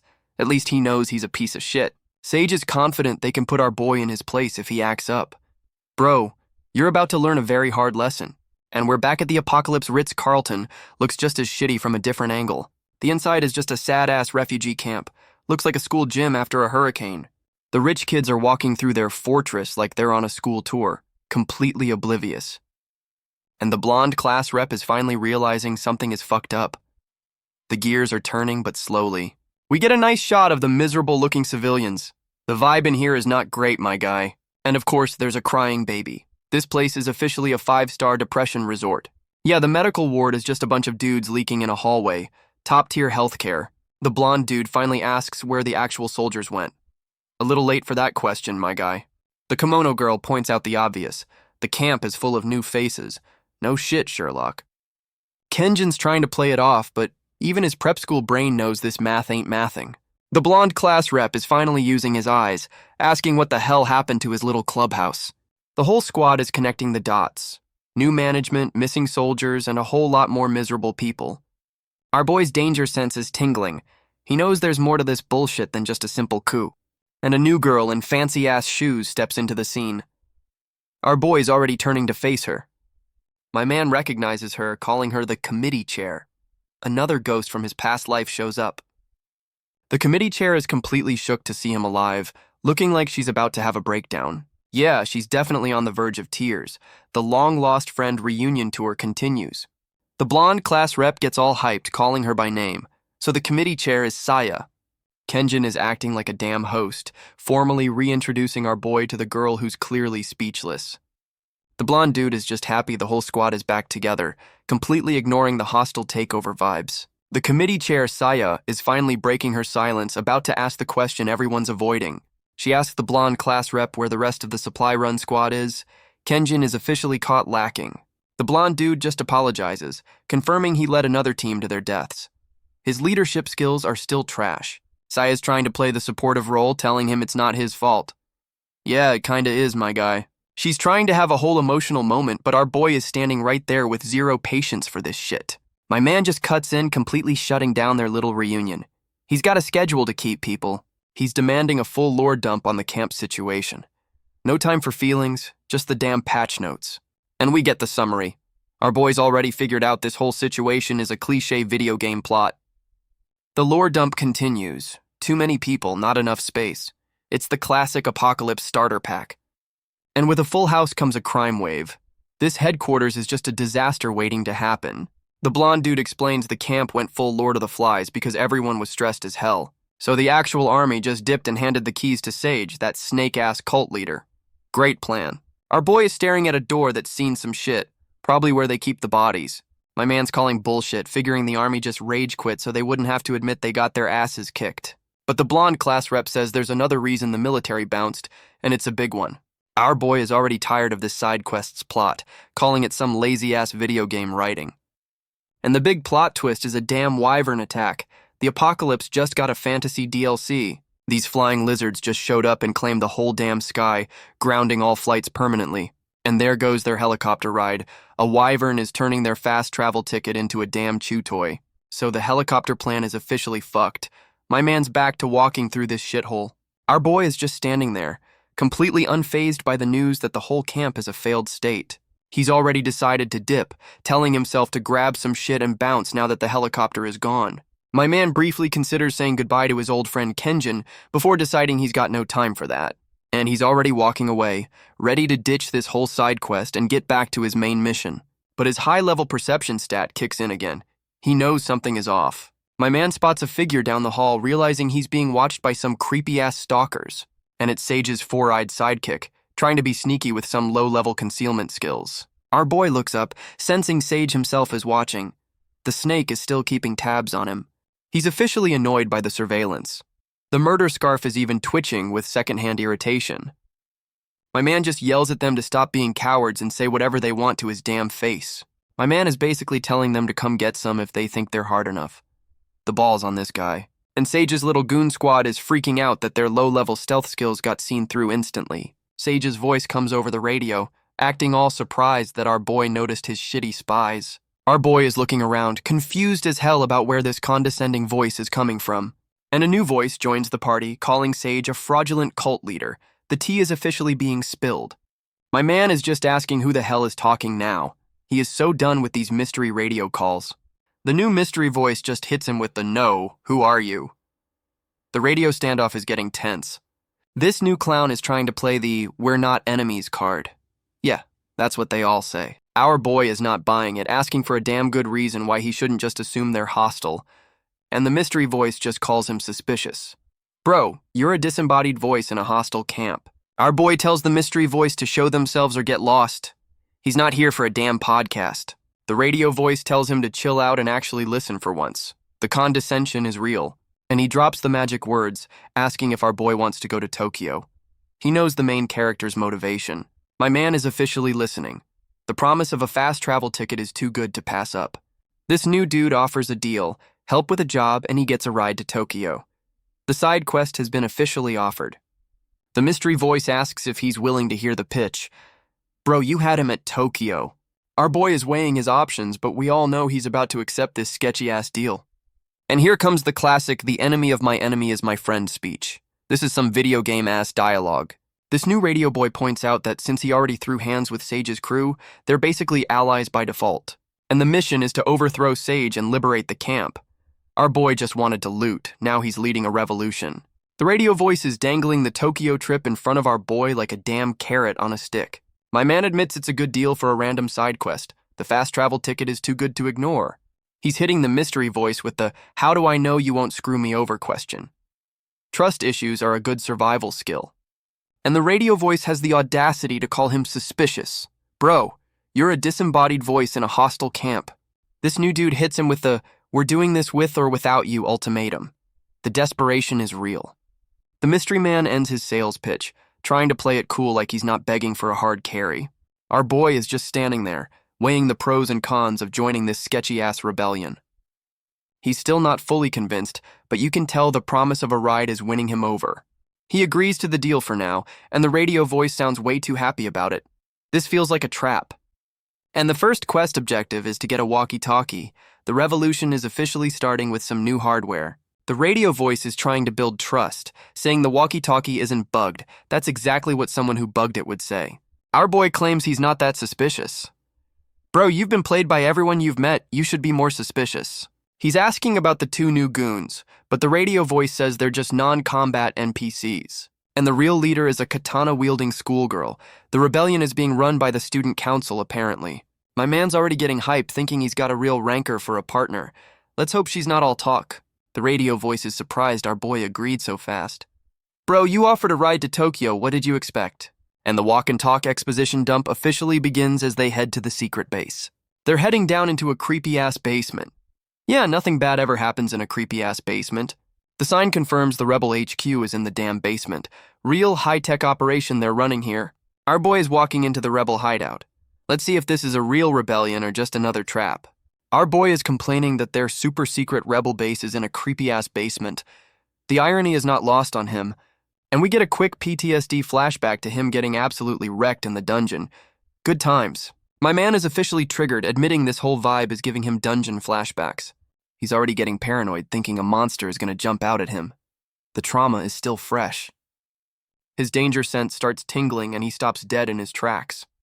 He knows something's up. A mysterious figure with a katana appears at the end of the hall. The rebellion leader has arrived. Our boy is shook that his perception skill didn't pick her up and asks if she's the boss. The katana girl hits him with the "you've heard the story" line, trying to sound all mysterious and cool. My man is just confused, saying he can't see her face in this shitty lighting. So much for the dramatic entrance. And there she is. The leader of the revolution is a damn schoolgirl with a katana. This just got interesting. And the katana girl just pulls a ninja vanish. This creepy-ass basement just got a whole lot worse. Our boy's high-level perception stat is officially on vacation because he has no idea where she went. He's whipping his head around, trying to find her before she shanks him. The dungeon PTSD is flaring up, and a blade comes flying right at his damn face. So much for a friendly introduction. She's just toying with him now, showing off her speed in this shitty hallway. And she's behind him with a blade to his neck. The welcome to the rebellion hazing is a little extreme. My man gets a little cut but is completely unfazed, calling out her dramatic-ass greeting. He's telling her to put the sword away like she's a kid with a sharp toy. The balls on this guy. Katana Girl is a little surprised he's not pissing his pants right now. She's not used to this. Our boy is giving her the death stare. He is so done with these games and is ready for the damn mission briefing. Our boy just grabs the damn blade with his bare hands. The disrespect is legendary. He disarms her and pulls her in close. The power move of the century. He hits her with the "I was going easy on you" line. Bro knows he's the main character. And she finally recognizes him, calling him by his government name. Another ghost from his past. My man is completely lost, grabbing her like, "Who the hell are you?" The death game wiped his social contacts. He's got her by the throat and she's just letting it happen. She knows she fucked up. The big reveal and she's just staring him down. The sexual tension in this creepy basement is off the charts. Our boy is having a full-on system error, trying to remember who this girl is. He's trying to say her name, but his brain is still buffering from the death game. And he finally remembers. She's his damn senpai. The reunion tour just keeps getting weirder. His senpai is acting all casual like he doesn't have her in a chokehold. The audacity is off the charts. Our boy is still trying to process the timeline, realizing he's been gone for 2 whole years. He's asking his senpai if she's really running this whole rebellion. She's just like, "Yep, deal with it." My man is having an internal meltdown, realizing he's stuck working with the one person he probably wanted to avoid. She's gently pushing his hand away, knowing damn well he's not thrilled about this little reunion. Our boy tells her to let go, trying to get some personal space back after that aggressive introduction. He finally lets her go. The sexual tension in this dusty-ass basement is still ridiculous, though. She's already teasing him, calling him a softie. Bro is not in the mood for this high school bullshit. Senpai is hitting him with the "aren't you happy to see me" guilt trip. She knows exactly what she's doing. My man is processing the word happy like his brain just blue-screened. The death game deleted his emotions. Our boy hits her with the "why would I be happy?" The emotional constipation is officially terminal. She says he hasn't changed, but my man's thinking she's still the same person he can't stand. He's thinking he's glad she hasn't changed. Okay, that's a weird-ass compliment after that thought. And the punchline. He's glad so he can keep hating her without feeling guilty. The high school drama is back, baby. Senpai is just taking that L. She knows she's dealing with a whole new level of emotional damage, and we cut to the outside of their sad-ass rebel base. The mood is officially set to depressing. The rich kids are having a little campfire story time in the basement. The ambiance is peak apocalypse chic. The blonde class rep hears them coming. He's about to see the new party members. Our boy and his new tsundere partner make their grand entrance. The awkward squad is officially assembled. Kenjin's surprised he's still here, but our boy confirms he's staying. The Revolution side quest is a go. The blonde class rep is looking at the new girl like he's just seen a ghost. Senpai is asking who our boy is, playing dumb for the rest of the class. Our boy is about to introduce his new very stabby partner in crime to the NPCs. He hits her with the "just a senpai" line, and you can practically see the murder in her eyes. My man explains they're a temporary party, trying to downplay their whole violent reunion. Kenjin is looking at him like he knows damn well there's more to this story. Senpai is just smirking, enjoying the hell out of how awkward this is for our boy. The blonde dude gets all chummy, whispering to our boy like they're gossiping in the back of class. He's asking if she's really just a senpai. Bro is already trying to ship them. Our boy just roasts her personality, telling his friend to stay far away from that train wreck. Senpai's trying to play it cool, saying they have no history. The blacked-out eyes scream, "I am lying my ass off."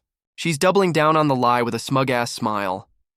Yeah, not involved is the biggest load of crap I've ever heard. She's putting our boy on the spot, asking him to confirm their ordinary memories. The passive aggression is at max level.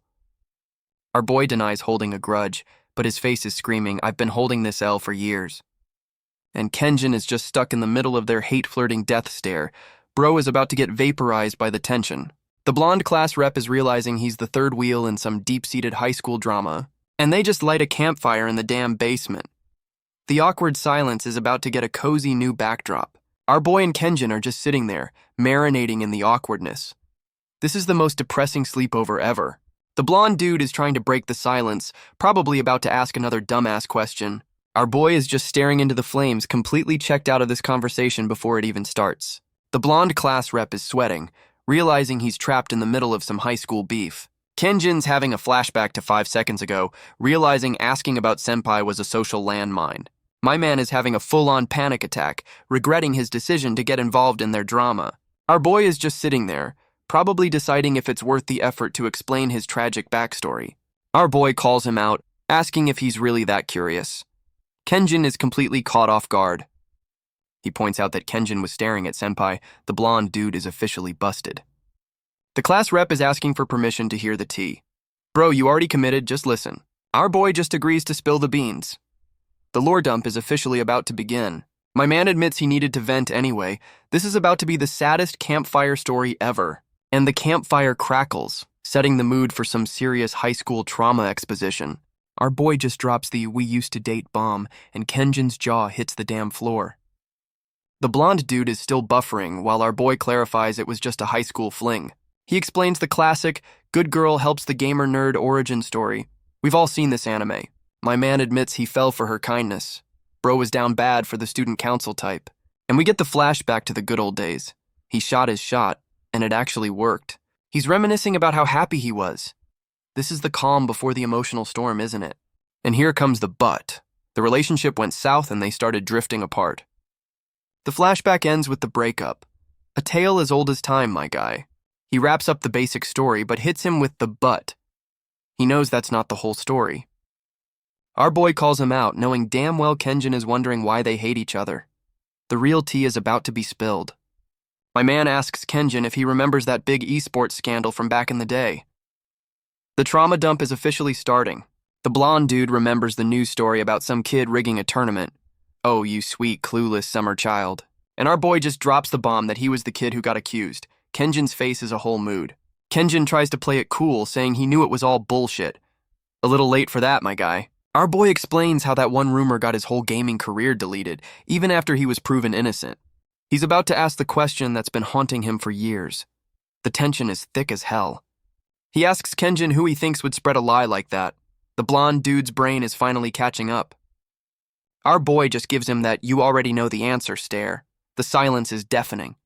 And we get a close-up of Senpai's eyes, confirming she was the snake in the grass all along. The big reveal. His own damn girlfriend was the one who started the rumor that ruined his life. That's cold. The blonde class rep is still processing this level of betrayal, while our boy admits seeing her just reopened all the old wounds. He's having a flashback to getting canceled by the whole school, with everyone pointing fingers and calling him a future criminal. My man is clenching his fist, saying that's exactly why he can't forgive that snake. The grudge is real, folks. And he's still stuck on the biggest question. Why the hell would his own girlfriend nuke his entire life like that?